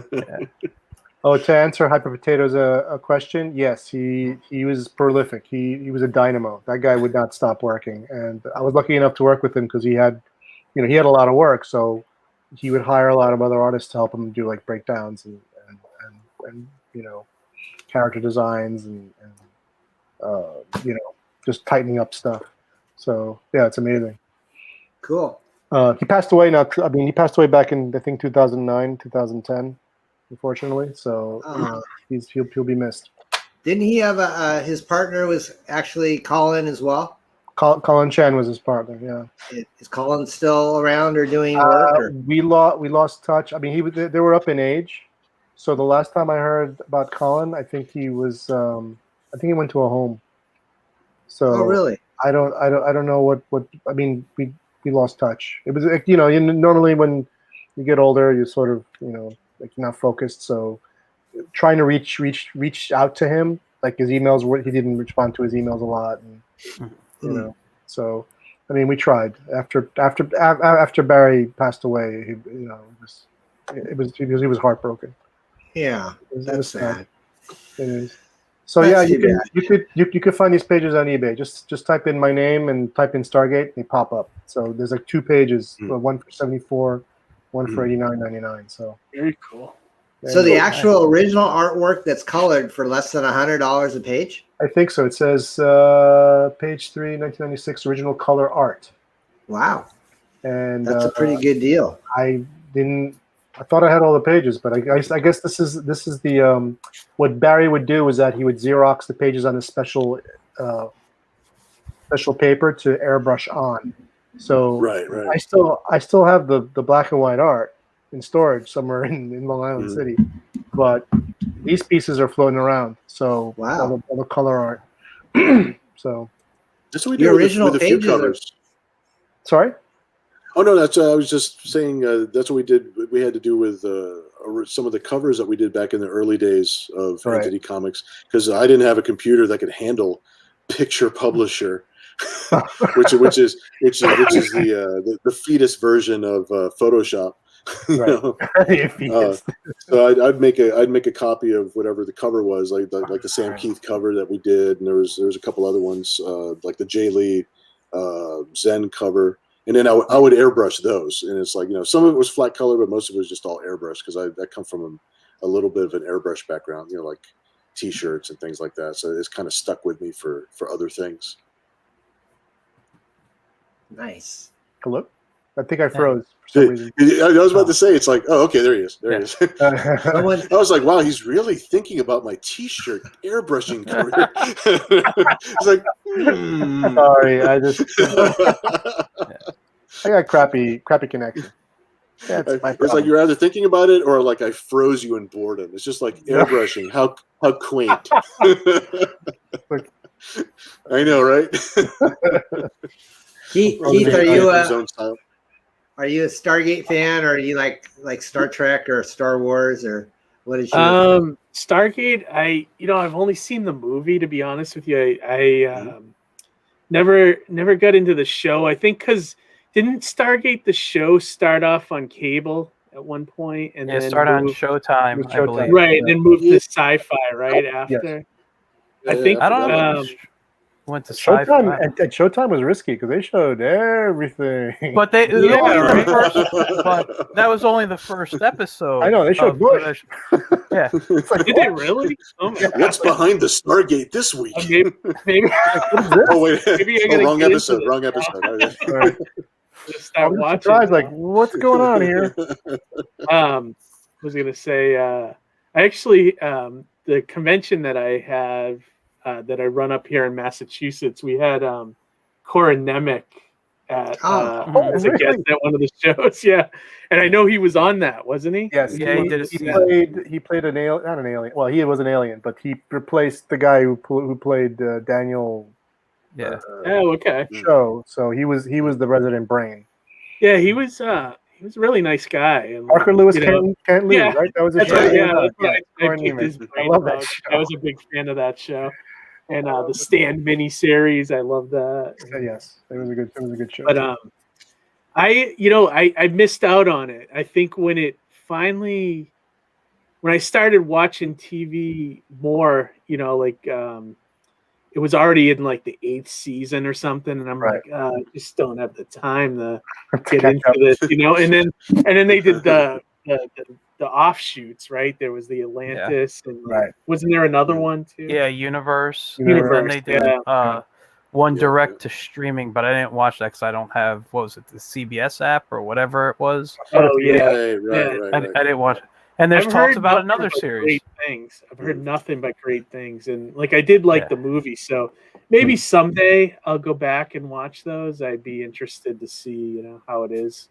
As far as sci-fi stuff, the one I'm really loving right now, and I don't know if anyone else is watching it, is The Expanse on Amazon Prime. Are you guys watching it? I haven't watched it yet. I have not been watching it, but everybody that I know has been trying to get me. It's like, dude, have you seen it yet? Are you watching it yet? You got to catch up. We got to catch up. It's like, yeah, it's on my list. I've heard the books a long time ago, and they're good. I mean, the books are awesome, and it's a little different. I mean, you know, because the characters who are born off-world are different. Like in appearance, but they didn't do that in the show. So I like how it just makes space seem like this just crappy place to be. Yeah.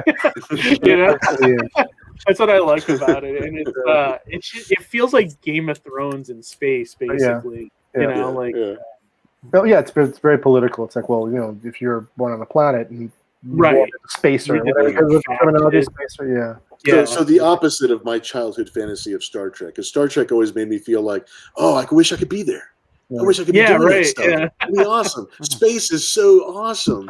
And then you watch Expanse, and you're just like, no, space sucks, dude. Space sucks. You have to shoot drugs into yourself to just go into hyperspace and like all this crazy stuff. Like, but it's really well made, and you know, really well. If you're ever looking for a show, sci-fi angle, check that out. Amazon Prime has all of them, I believe, for free if you're a member. Yeah, I gotta start watching. I got a couple of friends that are actually this close to browbeating me because I haven't watched it yet. So it's like, dude, I'd like to talk about the show with you if you'd ever watch it. Yeah, you bastard, go home. You have a TV, watch it. It's like, and then if you break it down to Star Trek and Star Wars, I like both. I think with Star Trek, I tend to like all the stuff before CBS took it over. Sure, but, you know, it's a different tone for the CBS. It is a different tone. Like I watched Picard with my wife, and it was okay. I just was really bored by it, though. Like I don't know what it was missing. Yeah, it was like a little slow, a little drawn out, little. Yeah. So there's something about it, and then like the way they ended the whole thing, like the big thing at the end was like, I thought it was going to be a lot more clever. Or a lot more. Me too. Like it felt like it was missing. Like I mean, because there's things about it that I love. Like I love that it looked more cinematic. Like it looked like a little. It looked top shelf. And I love the performance. I like Patrick Stewart he could recite children's stories, and I'm just like, oh, I wish I could impress him. It's like if only he was it's just, if only I could gain his respect for a moment. You know, it's like get him some tea or something. Speaking of Patrick Stewart, Don, who did the voice of Professor X in your trailer? Because the voiceovers were funny. in the X-FARCE trailer. Yeah, they did a good job. Yeah. I kept on joking on shows when people would ask me, and I said, well, you know, because of COVID, Patrick Stewart was pretty cheap. Okay.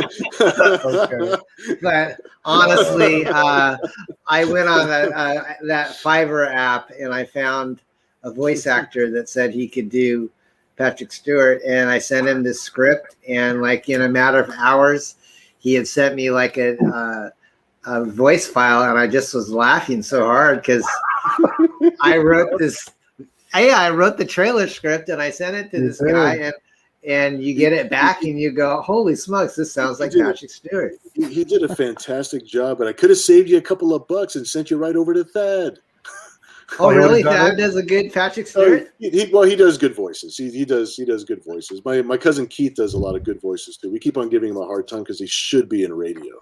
The guy's like got this reading. He's got a good reading voice. Maybe he'll do some I'll let you listen to his voice. Maybe we'll do actually like translate some books into audio form or something like that.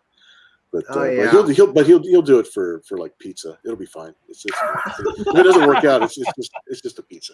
We'll work for pizza. Yeah, I know I have. I've worked for lots of pizza. Wow. I do what I got to do. I got to stay in the game. You get something from it, right? Huh? So you get something from it, right? That's it. You know, it's like I'm not going to work for free, but I'll work for almost free. Yeah, as long as it keeps me alive longer, till I could get my next gig. Do you artists do you burn the midnight oil? I mean, do you find yourself working better at night, or what's your kind of your routine? I know, Michael, you get up pretty early. I wake up early just naturally, and I tend to usually just kind of doodle, write, sketch. I'm not like doing real work at that time. I tend to do my work afternoon, evening, where I'm really like, you know, I want to say on my personal stuff. When I have a job, like a freelance gig, I work whenever I have the time to work, and I put in. It doesn't matter what time of day. It gets done. It gets done. I got to meet the deadline. But when I'm focusing on my stuff, weekends are big for me because I do have a day job. But I'm home by like 3:30, 4 o'clock from my day job. So I have the afternoon. I have the evening. Like after I do my streams on Tuesday nights, when I get done, I'm usually very energized, and I can stay up for another hour or two working. But I know I have to get up early, so I just end up in bed, and I'll do things I could do in bed. Like I'll bring my iPad and I'll just kind of color, or I'll take like a half hour to do a little work, and then I fall asleep. It's kind of like a wind down time. Usually sketching ideas out. Nothing where it's like I really got to sit down and focus. You know, But it's great with my Microsoft Surface and my iPad. I can travel and really go anywhere. So I can work. I spend most of my time in here in my studio, but I don't get to see my wife that often because I'm in here so much. So like I'll bring in my Surface, and I'll go work in the living room and watch TV with her while I work. So there you go. There you go. It's basically a nonstop thing for me. As long as I have free time and nothing else to do, that's it. I'm just doing art nonstop. You are very well lit. I am curious on what kind of setup you have, because you look really healthy. Thank you. Looks are deceiving. Let me tell you that. So I'll turn my camera around. I actually have 2 ring lights. I have one right there that gets the side of my face, and I have one, if you can see it, right below me that does the background. I actually just recently ordered another one to put on the other side of me, because one side's kind of dark. Be my left side technically, my left side's technically dark. So I want to put one on my drawing table when I do that. But I also just purchased a green screen for myself, so I can change my backgrounds. I do a lot of online educational stuff with kids, and I don't know, maybe they're not into like the Lord of the Rings or whatever, or it might not be appropriate for that age group. So I decided I bought a green screen. I should have it by Wednesday or Thursday, but it attaches to the chair. So that's why I brought the other light, so I can light both sides at the same time and balance the light. And then I'll just throw up, like if it's my Get in Tune show from Tuesday nights, just throw my logo up behind me. If I'm doing something like this, maybe I could throw artwork that I've done for it, or whatever it is. So I'm investing in the stuff. I really got into the streaming aspect, and because a lot of my personal business outside of my day job is cartoon education, I want to I want to have a nice background for when I'm working with them. You look very very well illuminated. Like it's like it's daytime and sunny in New York. Oh well, No, it's it's not. it's Very quite the opposite good. right now. If I took this camera, if I was able to take this camera to my window, you'd be like, "Oh my god!" See, we're gonna learn. We're gonna learn all your tricks, and then we're all gonna be well lit. We're gonna have a super pro looking show. You know what? I actually had that's what it should be. We're gonna keep on doing this. So I actually had someone. He was a guest on my show. Was it last week or 2 weeks ago? No, last week. Arnie Leibovit, who produced and directed Puppet Tunes, which was about George Pal's animations and stuff. He actually found me watching one of my Facebook streams, and he wrote me. He's like, "You're amazingly well lit. I'm doing all this stuff promotion," and we sat down and we talked, and I helped him out with the lighting, how to place the lighting in the studio. You know, I mean, but lighting is a big deal. That's a big deal. I mean, I've studied basically every form, I want to say, of visual storytelling there is out there. I used to build and perform puppets, so I've done stage lighting and stagecraft work, and I've I've worked on sets with like commercials and things. So I've learned so many different things, and it's like for a reasonable price, for maybe $75, you can get a great setup here, with lights, that is. I mean, my camera I'm using was about $90, and the green screen I bought is about $70. So, you're making about a $300 investment. That's another thing I noticed too, is the camera that you're using. I mean, I'm just using the camera that's on my Mac, so it's like that's just what it is. But using a separate camera, actually an external camera, that improves everything so much. I actually have two. It's not, the other one's not plugged in right now, but I have one that goes over my drawing board, so I could draw and record drawings. So I do. Nice. Cool. I mean, it was, and I bought all this stuff around Christmas time, so it was everything was on sale on Amazon. But and the light, like the light, and a write-off. Basically, like the light I just bought that's coming is about $35 with the tripod and everything. Yeah. Same exact lighting system I bought in November, I paid $15 for. Gotcha. See? So wait till the holidays and sales. All right. Hey, I promised the chat that I would be doing another drawing in about 5 minutes ago. So I'm gonna, let's see, because Delphin chose last time, I'm gonna do 2 issues of Stargate. One that Bill drew and one that Delphin drew. Unfortunately, they're not signed by our talented guys, but they're going to be, I'm going to give these guys away. And so let me have Bill choose the number this time. Ooh, it's a lot of responsibility. We have 9 people in the chat. So Bill, if you can choose a number between 1 and 9. I have it selected. And okay, and you folks out in the audience, we'll spend the next 15 seconds putting in a number between 1 and 9. And whoever is closest to the Bill's number without going over will win these 2 books. You got Stargate Underworld, which is, sorry. This is confusing. All right. Delphin's book is actually Stargate number 4 of the movie adaptation. The last chapter. It got a little bit thrashed. Sorry, guys. It's not near mint, but these are hard to come by. Our print runs weren't like ginormous back in the day, but it is from 1996. So it's like, 20 years old. So, yeah, it's cool. All right. So we got... artifact. And then Bill's beautiful. Actually, this has a little foil on it, Bill. Kind of a deluxe fancy enhancement on there. And this is, I think Walden Wong inked you, Bill, on this. I want to say yes, if I remember correctly. Yeah, I believe so. Yeah, Walden went on to like big things like Marvel and DC. Oh, right? He's doing great stuff. He's doing really, really excellent work. Yep. So this is by Bill and inks by Walden, and we had a lot of good guys ink you back in the day. Oh yeah, you really did. You had some really good inkers. I don't know where you find all of the different people, but all right. But you did a good job. It paired up really nice. Thanks, bud. All right, so the ink factory.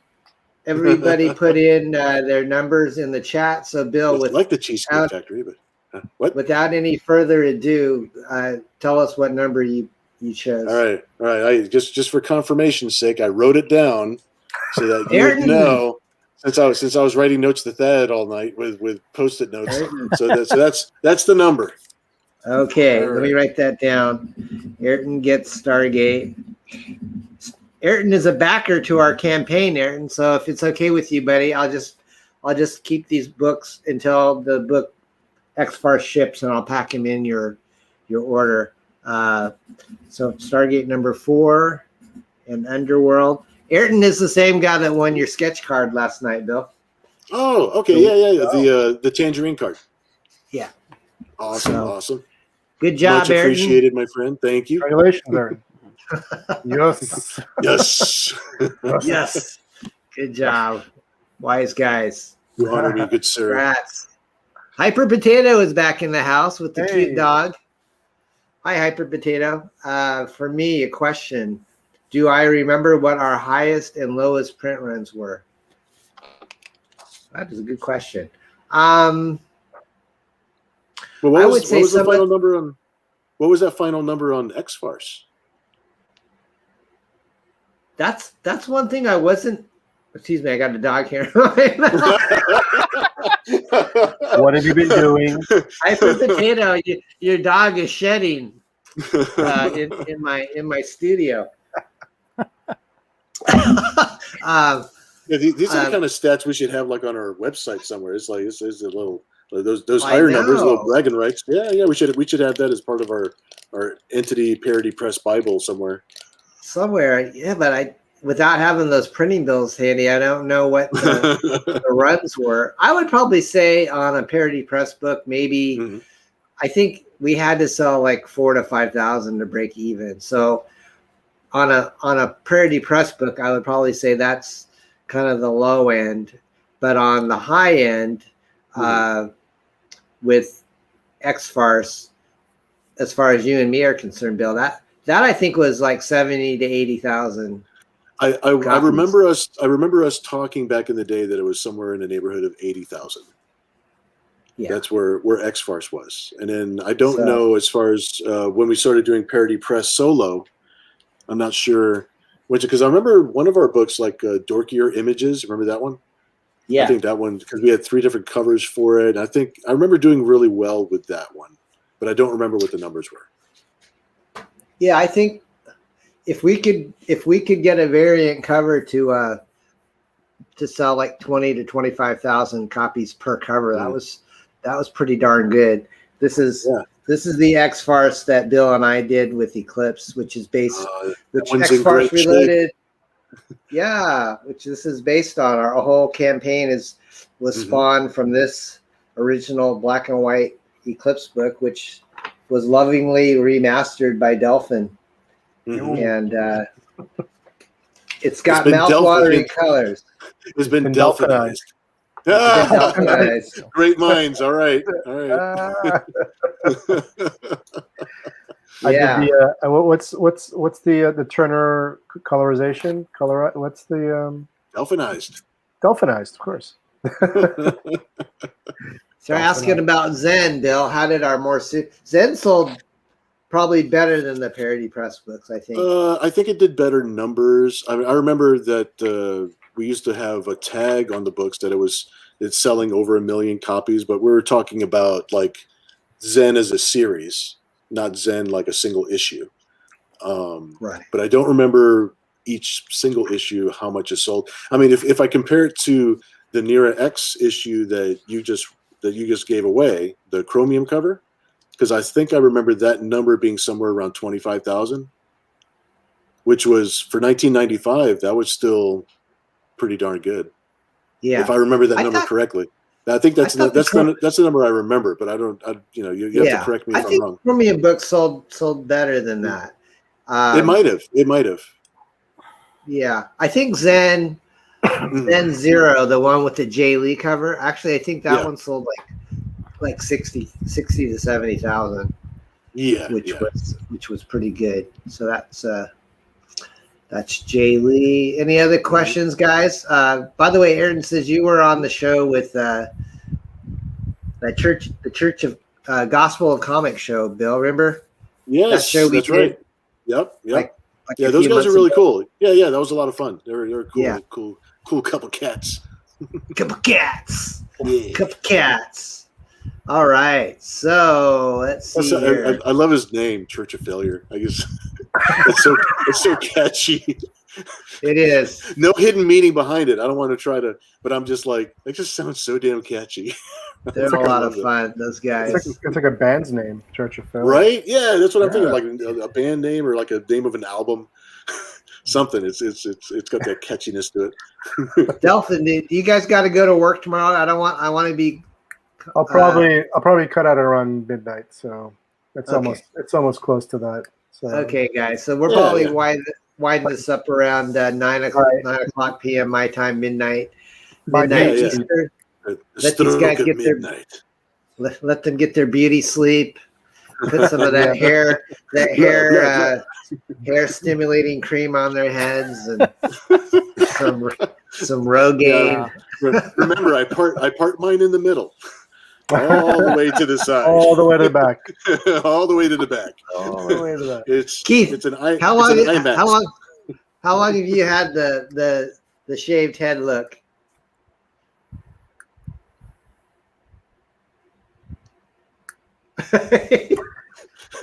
Are you muted? I think you're muted, my friend. Can't hear you. Oh. Can you hear me? Yes. Oh, yeah. Okay. I think I put myself on mute and then. That's all right. About over 20 years, I was shaving my head when it wasn't cool. In high school, I started getting a bald spot. So by the time I hit college, I was like gone, Yep. And it wasn't cool at the time to do it because not a lot of people did it. I think I got to thank Vin Diesel for kind of making it cool,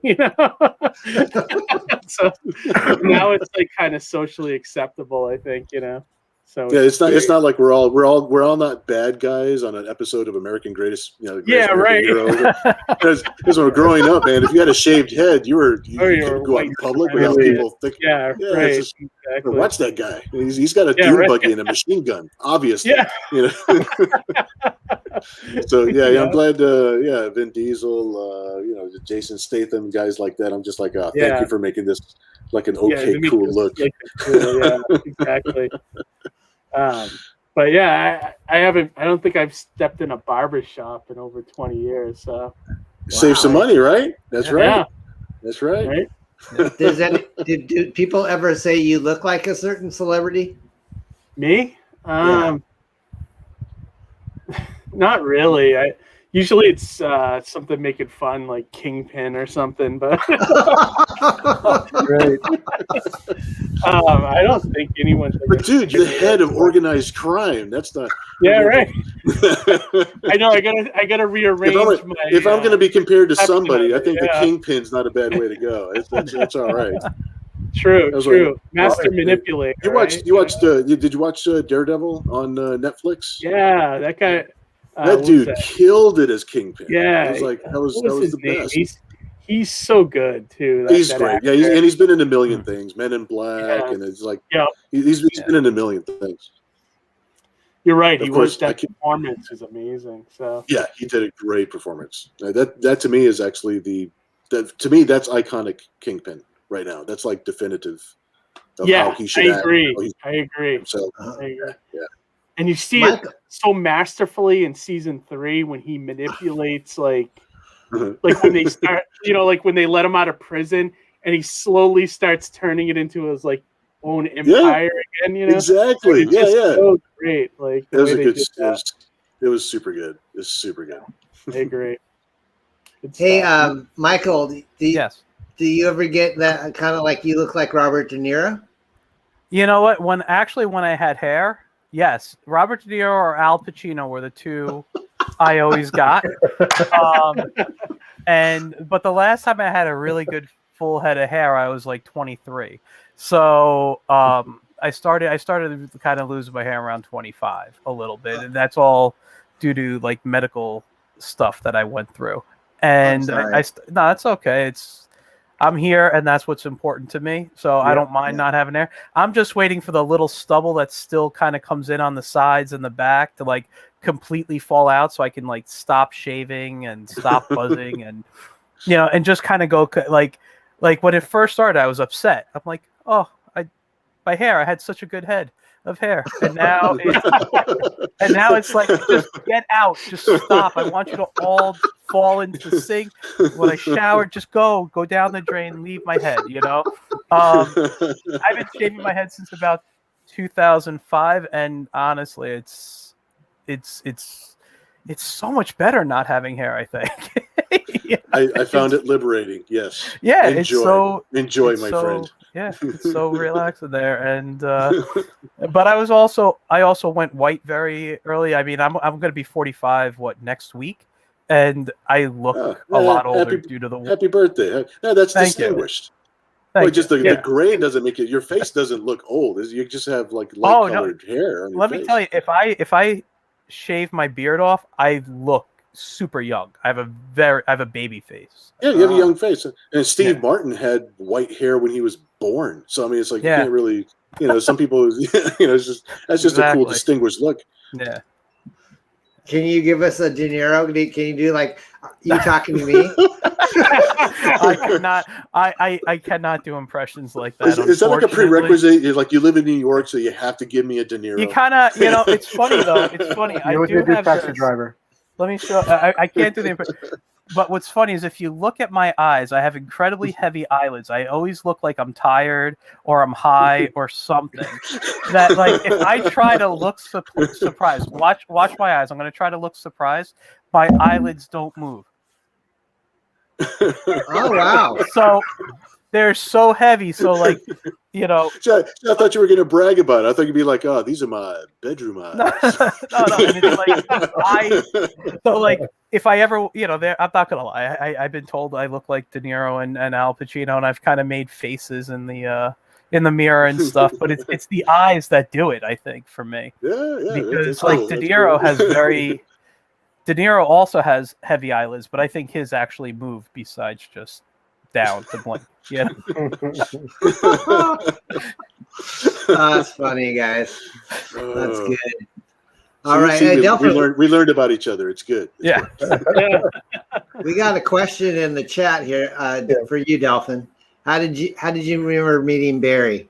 I met Barry. Well, I submitted some work to Warp Graphics. I think it was in 92 or 91. I'm trying to remember the exact year. But I was working in advertising. But I wanted to break into comics. I interned at Marvel when I was in high school. So after that, all the people that I knew were no longer there. So I lost touch with everybody that was there. And then I submitted some work to Warp, and I didn't hear from them for a while. And then I submitted another package to Warp just to try it again. I think it was actually, now it's coming back to me. 1990 was when I submitted my first package. Then 91, I submitted another package of like ElfQuest. Samples, and then I got a call from Barry, and Barry said I had both packages. So apparently the previous editor that was there, because he took over, there was a woman who was like a senior editor, who had a whole stack of submissions, and he found mine, and he found both of them, like the new one and the old one. So he called me in. We actually met in the city. And he said, we're looking for some, Richard Pini is looking for some artists to do their spin-off books. And he was in charge. He was sort of like the art director in a way. So they got me doing the Rebels, and I wasn't supposed to do Blood of 10 Chiefs, but the artist sort of like disappeared. And then that's when Barry said, how do you feel like doing 2 books a month? And I said, sure. And then I quit my advertising job, and I was doing comics for like a year, just doing two books a month. And he was my art director. the time. Wow. So it was a fun year. It was a fun full year because you know, during the '90s, that's when Image was very popular. The flood of comics was everywhere. You know, there was a big competition of who can manage to take up rack space and move out the small independents. You know, Marvel and DC were just doing variant covers and crazy stuff, and so was Image. But yeah, that's how I met Barry. It was that way. It was just basically snail mail and Xerox copies of my work. So him and Richard Pini were my bosses.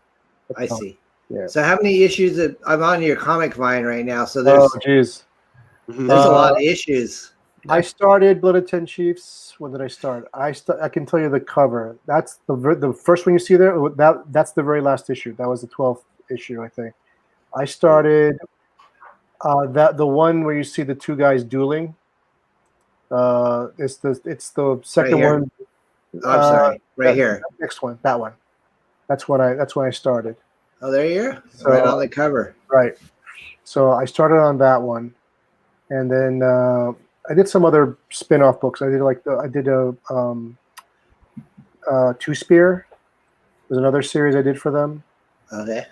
It was a mini series, Two Spear, and Rogue's Curse. Yeah, there we go. Two Spear. That cover we sold for that sold. We used it for a raffle, the very first one. The black and white one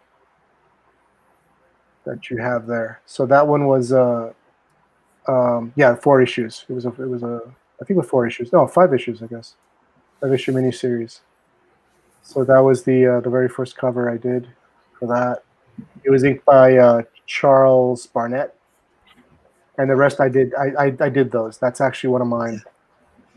Do you still have your original artwork to these, or? I do, and they're in storage. So people have been asking me for art, and I do have those in storage.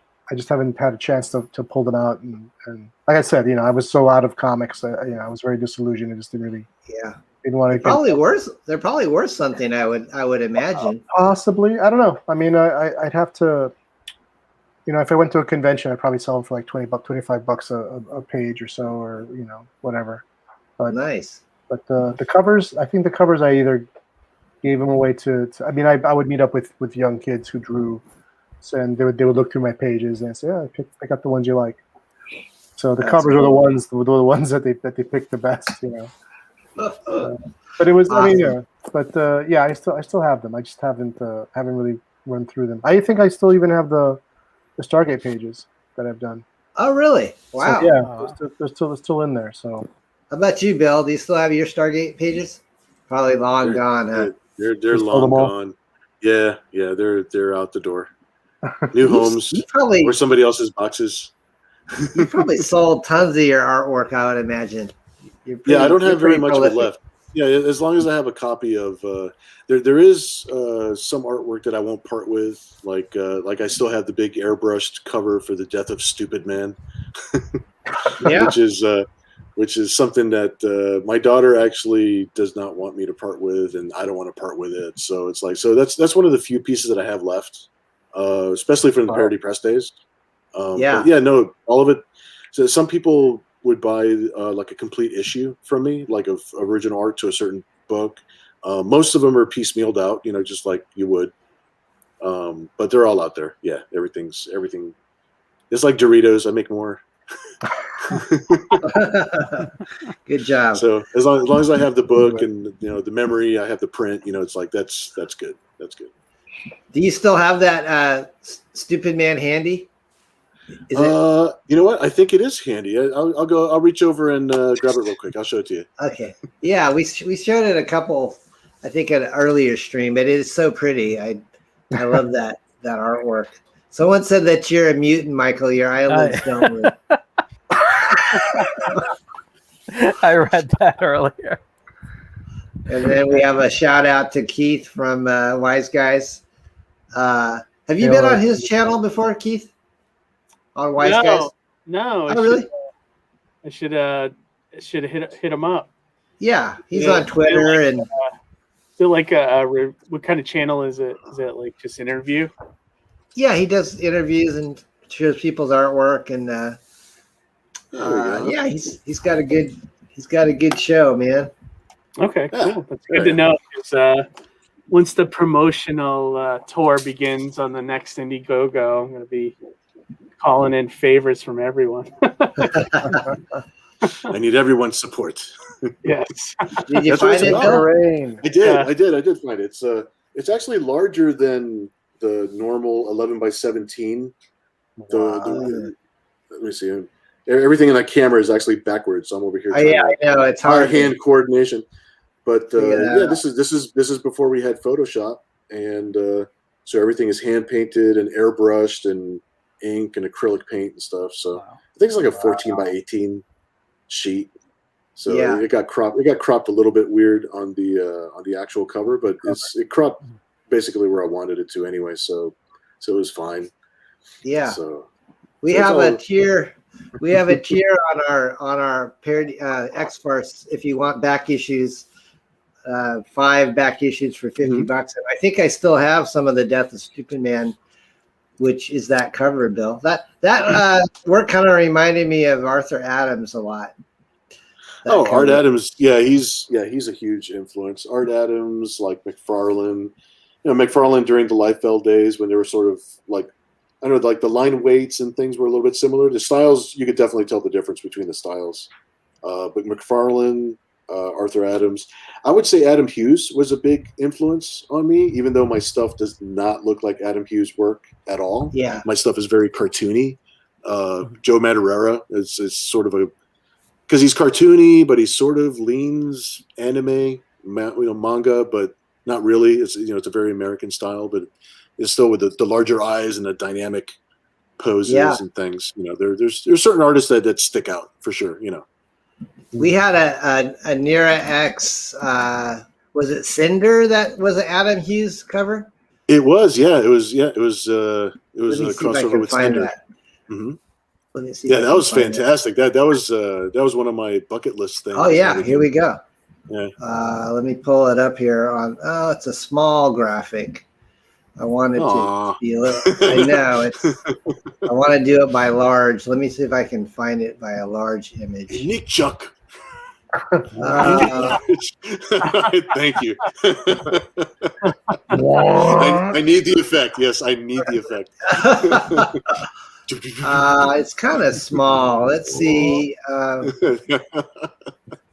the best I can do. That's it. It's very IMAX. It's fine. It's like with the camera this close to us. It's just like I know. Well, everything's like a Kirby pose. Exactly. See, perfect. See. Right. Well, I found it, Bill, but it might not be very big. Let me see if it's all right, worth. Let's see what it looks like. See what you got here. That came out pretty. It came out big enough. Yeah, it's not too shabby. Yeah. So Adam Hughes drew that. I wonder how much that cost them. He's probably pretty pricey back in the day. I will never know how much that actually cost. No, but I know it doesn't cost anywhere near as much as what his artwork costs today. So it's. I mean, is he still doing comics? Is he still drawing just covers, or does he do? I don't know. I know that he's still working. Obviously, he's still working. I think he's doing covers. I know that he's doing lots of commissions. I see work. I keep on seeing new work, but I don't. What I don't see him doing is interior pages, interior stories, which is kind of, that makes me sad. I want to see, like, there's a couple of guys from Image that they'll do covers for lots of different things, but they're not really working on lots of interior books, like actual full stories. Which is what I would really like to see, But I know people get busy. People, they diversify, their businesses grow, and Yeah. So sometimes you can't do anything about it. Because he did the Maze Agency years and years and years ago, and that was a great, yep, beautiful work. It was very subtle, good storytelling. It wasn't like superhero; it was just people. Yeah.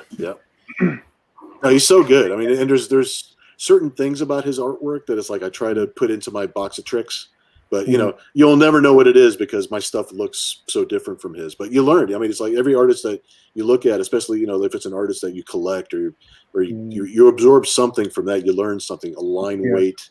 You know, there's always something that you pull out. Like I remember for the longest time, J. Scott Campbell. I love his artwork, but the way he draws the nostril on it's just the way that the tip of the nose and the nostril and the way it hooks up. For some reason, that just like baffled me. I was experimenting with that for months and months until I got a nostril to look the way I would like it to. And it doesn't look like his. It's not like I wish I could copy, but I don't have that skill set. But at least I learned from those things that I'm trying to copy. It's kind of like back in art school. You know, you learn from painting other people's paintings. You know, like you do a master copy of you know Da Vinci or so. You know, you're learning by trying to, and you're trying to reverse engineer what they did already. You know, that sort of thing. So you're learning. You know. Right. So Bill, there's an outpouring from the crowd that we need to do an Indiegogo to get you a nice frame for the Death Stupid Man. the frame's already coming, but I tell you what, if anybody wants to PayPal me a couple of bucks to help with the framing costs, I will not stop him or her from helping me. You know, a bag of M&Ms here, a coffee there. You know, so I will take all donations. I am Ayrton says he'll get you a frame from Salvation Army. So Goodwill. Good man. I accept cold hard cash in small paper bags. Hey, you guys! I appreciate the sentiment. Yeah, I appreciate the sentiment. It'll definitely get framed up. You guys are such troopers for hanging in there. I know this is we're past midnight in your neck of the woods, so I'm going to have one more drawing tonight. Let's see, what should we do? After this, I'm gonna conk out. You're gonna conk out? No problem, buddy. Because you know, I'm just freaking old. It's okay. You need your beauty sleep. Right? Yeah, I sure do need it. I gotta go back into the cryo chamber. I did want to show you guys this thing, but this isn't up for auction, but it's actually a Stargate Entity comic book that we published that actor Ben Browder signed. No way.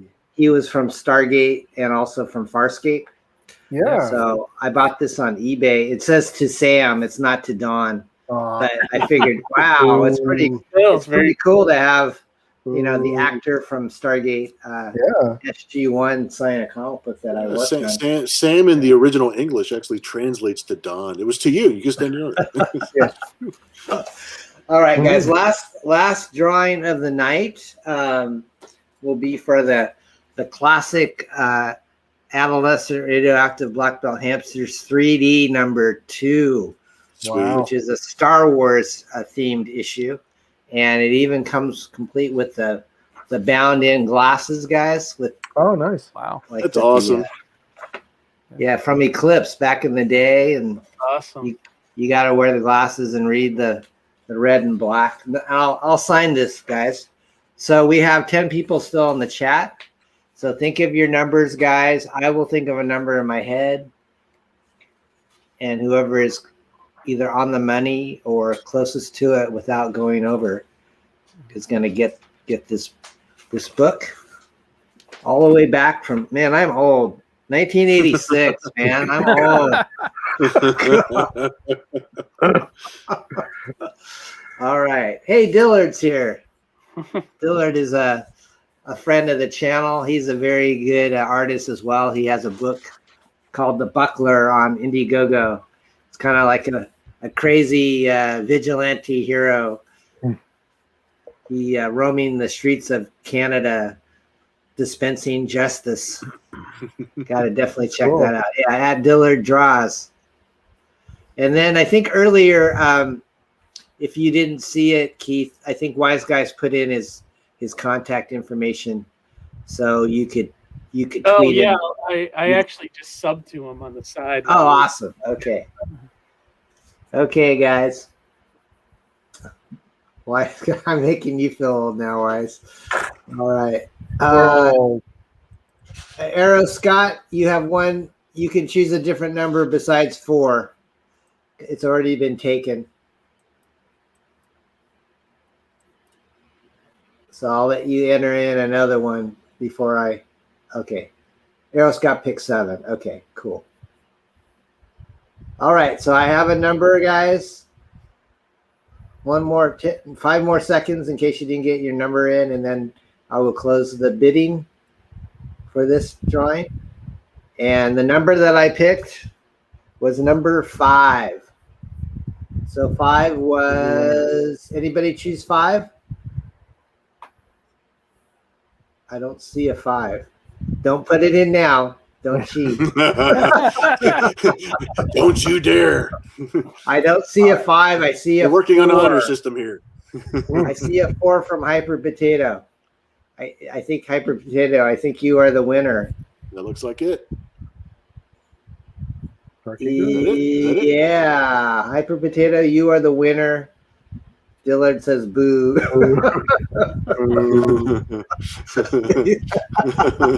X.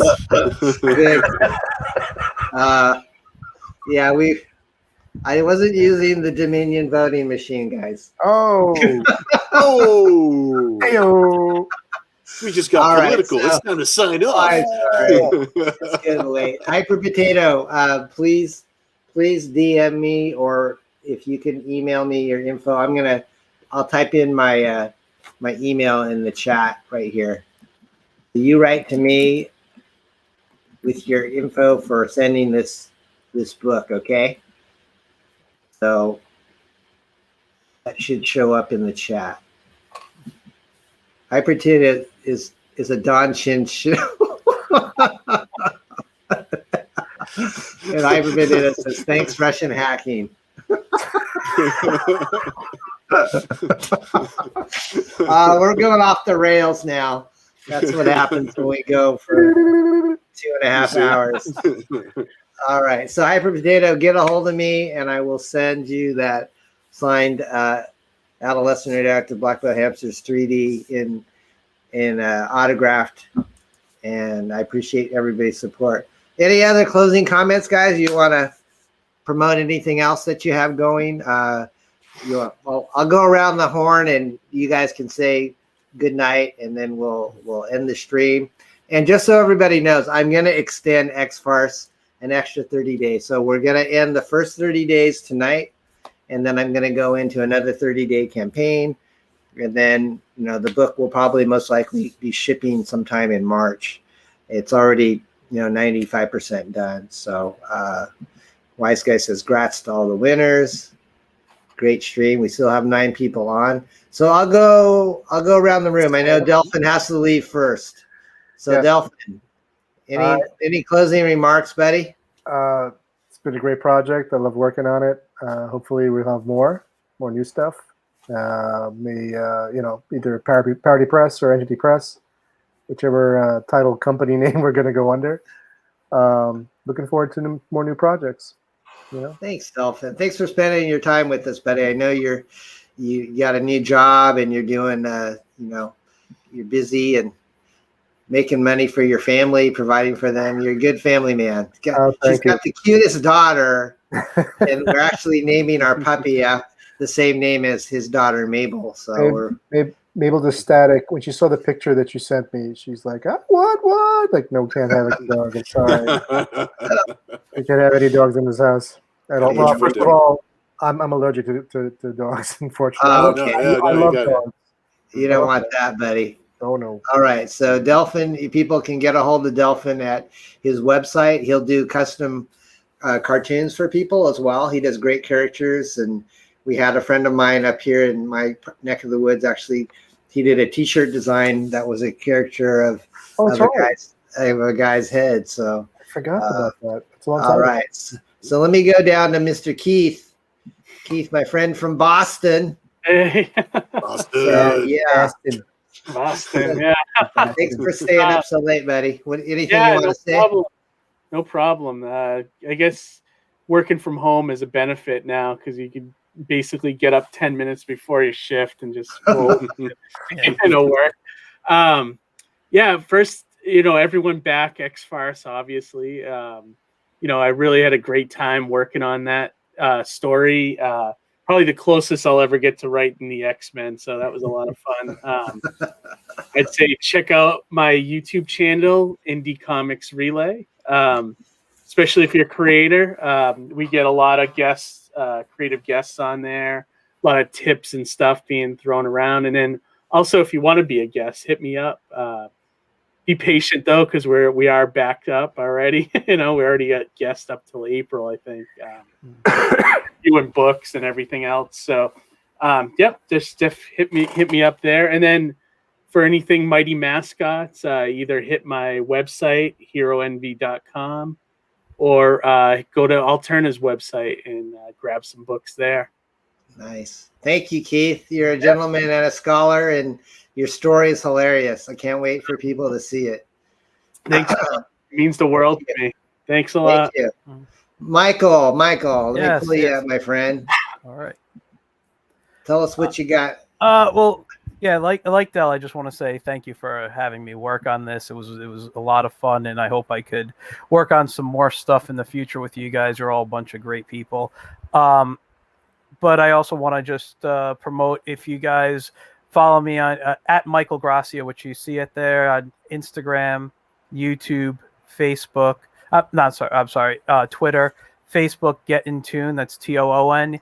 So getintune.net. I have my stream that I do. Very much like Keith, I interview creatives, mostly indie creatives on Tuesday nights, 8:30 Eastern, and on Saturdays I do it's called Storytelling Saturdays, where I talk about different aspects of storytelling, 10 a.m. Eastern. So you can get all the same stuff. You can follow me there. That's up on the screen right now. Facebook.com/getintune.net, which it airs there on YouTube and on my Twitch channel, which is TuneMaker76. Beautiful. Thanks. Thank you, Michael. Thank you, my friend. Thank you. And you got to work on that De Niro accent. I will work next time. I promise. I'll work. I'll get the look down. I'll do it all for you. Do it all. Sounds good. The whole schmear. Do the whole thing. Yeah. Thank you. Billy Mouse. Yes, sir. Billy, are you still going to work tonight, or are you going to go to sleep? I still have to work tonight for a while. I've got some pages that I need to work on tonight for our new Kickstarter because I haven't done them yet. So I gotta work on those. I was trying to think of some official reason why I needed to work on it. It's just like, because I haven't drawn them yet. That's the reason. Get cracking. But yeah, so I'll be up for a few minutes. I try to burn the midnight oil when I can. Usually I'm just kind of working around other people's schedules. My daughter, my dog, my dad, my family. He's Cat's actually working on some stuff over there. Okay. And Waffle's guarding her by sleeping next to her feet while she's working. Got a very cute Dotson mix, right? Waffle's he's awesome. If he wasn't curled up in a perfect circle, I would grab him so I can just show him to you real quick. But that's all right. He's curled up in a ball right now, so I guess I'll leave him alone. But like a donut. Let him sleep. He is. So, Yep. The Nira X is on Kickstarter, and Nira X Reborn. Yep. No, still Nira like 40 X days 2. left. Okay. Yeah, so just shy of 40 days left on Kickstarter. It's Nira X number 2, Nira X Reborn number 2. You can just find it right on Kickstarter, just searching for Nira X, or you can go to my webpage at billmausart.studio. I'm on Facebook, Bill Maus or Bill Maus Art, and I'm on Instagram at Bill Maus Art. So I'm fairly easy to find, and that's what I'm up to right now. Thanks, Billy. And people can get a hold of you for commissions as well. Absolutely. I'm always happy to add people to the list right now because there are a couple of books, and we just started working on Beard Zerker. The list is going to be probably turnaround time, maybe March, maybe April, somewhere in that neighborhood. So adding onto the list, perfect. I'd love to add people on, but just to let people know that that's what the turnaround time, is. Always try to be upfront with how long it's going to be. So. Thank you, Bill. And I'm sure we'll do more live streams. I have an idea for our live stream The title will be like Don and Bill's Excellent Adventure or something like that. for Beard Zerker, anyways. There you go. There you go. Now, I'll try to talk to Thad and see what the technical difficulties are. He's probably maybe a Wi-Fi situation, maybe a microphone situation. So we'll see what's up. Yeah. Well, at least we got to see some guys' faces for a little bit. That was fun. Yeah. Well, guys, for me, I'm not gonna make my mug all big. You've already seen too much of that tonight. So if you need to get a hold of me, I'm just scrolling across the screen here. I'm on Twitter at Real Don Chin, and then I'm on. I have a YouTube channel, which actually you're watching right now, but you can actually subscribe to it and like it, and anytime I do a stream, look at Waffle. He's my guard dog. He's my guard dog. I didn't mean to interrupt you, Don. It's just that he ran right up to me, and I'm just like, okay, let me find out. Okay, now he wants to escape. He wants to escape. He must have heard his name being called. What kind of dog is Waffle? He's a beast. He is a long-haired mini Dachshund. Wow. So that's exactly how big he's going to be. He's only going on 7 months old right now. So he's about this big, and he's going to stay that big. That's it. That's cool. So perfect. Cool. Yeah, so perfect for the studio, perfect for the size yard we have, because everything that we have is huge for him. That's so he'll never get bigger, so that works. All right. Let's see, what else can I tell you? I am trying to do a regular morning show called Coffee and Comics on Wednesday mornings. I don't have somebody set this week, but I am planning most likely to do that next week at 7:30 Pacific time and 10:30 Eastern. And last but not least, if you guys want Parody Press back issues, Entity back issues, I have a limited stock. And if you go to eBay and you go to my store called Hobbies Treasures, you can actually see some of the back issues that we still have. Most of them are offered signed, so you can find, Nira X, Zen, Snowman, Parody Press stuff. So yeah, check it out. It's on eBay. Awesome sauce. We got a few more comments before we go. Let's see. Oh, Wise Guy says, refresh your campaign, Don. Oh, really? Do we got some good news here? Okay, hang on. Let me share the screen because I wanna so everybody can see it. Do we hit the $5,000 mark? Let's see. Did we? Share.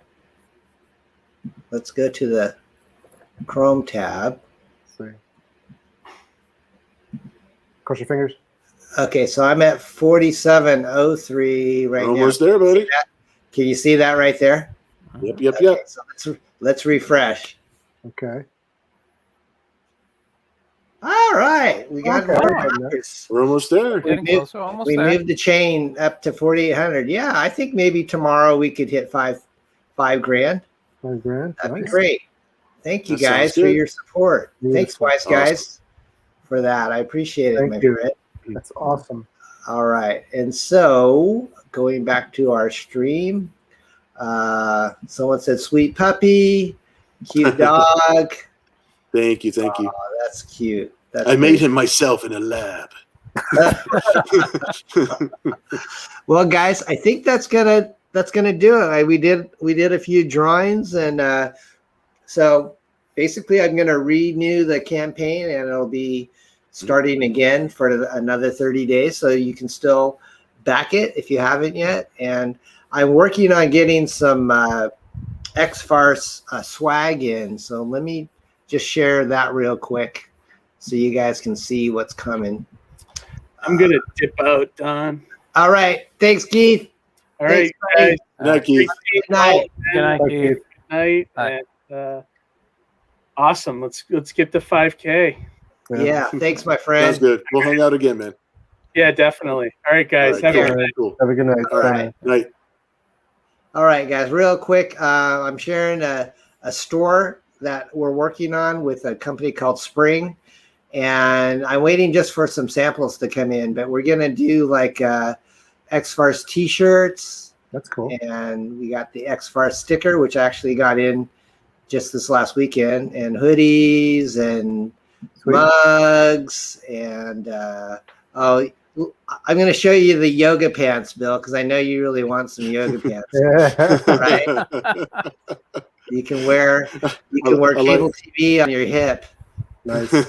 I like the way that came out. That's good. That's good. And I will definitely gift it to somebody who's more worthy to wear it. These are kind of cool, the pajama pants. Yeah, I think so too. Yeah. All right. Hey, Delphin, this is what you do all day long, right? You just kind of design clothes like this. You're hurting me.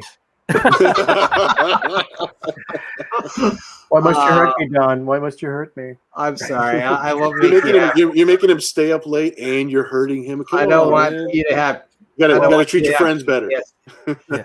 This is something I'm getting in soon. Is my my iPhone case with the X-FARCE thing on it. That should be fun. All right, I won't torture Delphin anymore. Let me get out of here. All right, so guys, thank you so much, and God bless everyone. We'll be streaming again, I'm sure. Just got to give my voice a rest. Guys, you're we'll get some sleep. We'll be at it again. Yeah, we got my Oh man, his coffee ran out. Growing. Maybe I need to stay out. I think your Wi-Fi needs some coffee.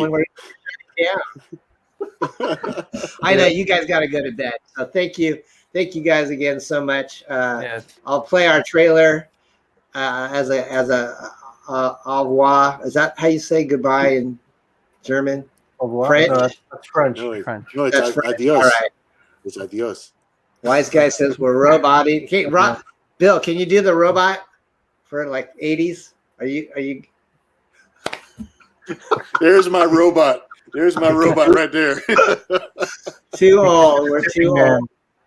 All right, guys. All right, guys. Good to hang out with you. Thank you for Good night, being here. thanks. Good night, everybody. All right. Yeah. All right. Everybody. Thanks a lot, guys. Bye. All right. All right, guys. You guys take care. Thanks so much. Bye-bye. Bye. Bye.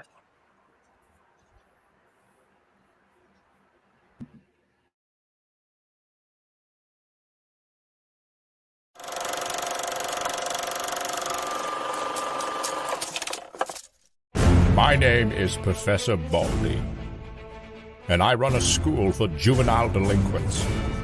But not just any delinquents. Mine are specially gifted. You might even call them mutants. Trust a few reformed ex-cons. Tangerine. Am I the apple of your eye, Bubba? Jeannie Gray. Beastie Boy. Oh, everybody dance now. Snow Cone. Is it hot in here, or is it just me? And their friends from X-FARCE. Cable TV. Eat remote control, frog face. Garfarel. Meow. Dominoes. This book has just the right amount of cheese. And introducing the Newt Mutants. Beware the rest. Magneto. Mistress Piggy. And not at all breaking the fourth wall. Cesspool. Now, Heritage Press Comics is back with X-FARCE Reloaded #1. Don't miss this extraordinary comics extravaganza with 7 full color stories of marvelous mutant mayhem. Back this book today for awesome variant covers and original artwork tiers. 48 pages of action and hilarious hijinks by some of comics' funniest talents. Heritage Press, making the world laugh again. Only on Indiegogo.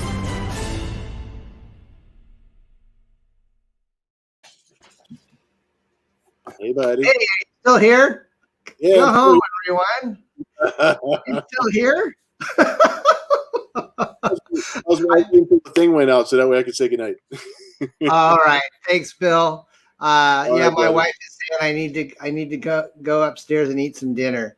But, All right, go get your food. We're getting pretty good at this. This is all right. This is a good, cool thing we're able to do. So, yeah, we got to get set up so you have a camera on your drawing board, and so we can chat. That's gonna be my next thing. Yeah, that's gonna be my next thing because having like actually, I'm gonna have a camera pointed at me and have a second camera pointed at the drawing board. So Nice. we'll get it hooked up. We'll get it all set up. We'll It's get like it little by going, little. guys. I got some new everyone. got some new headphones coming later. So. Yeah. Oh, you had totally no glitches with your sound, and that's awesome. So, hey, man, thanks so much for your participation, Bill. And Beard Zerker is next. There you go. We'll get to it. All right. I'll talk to you soon. Guys, good night. All right. Bye. Bye.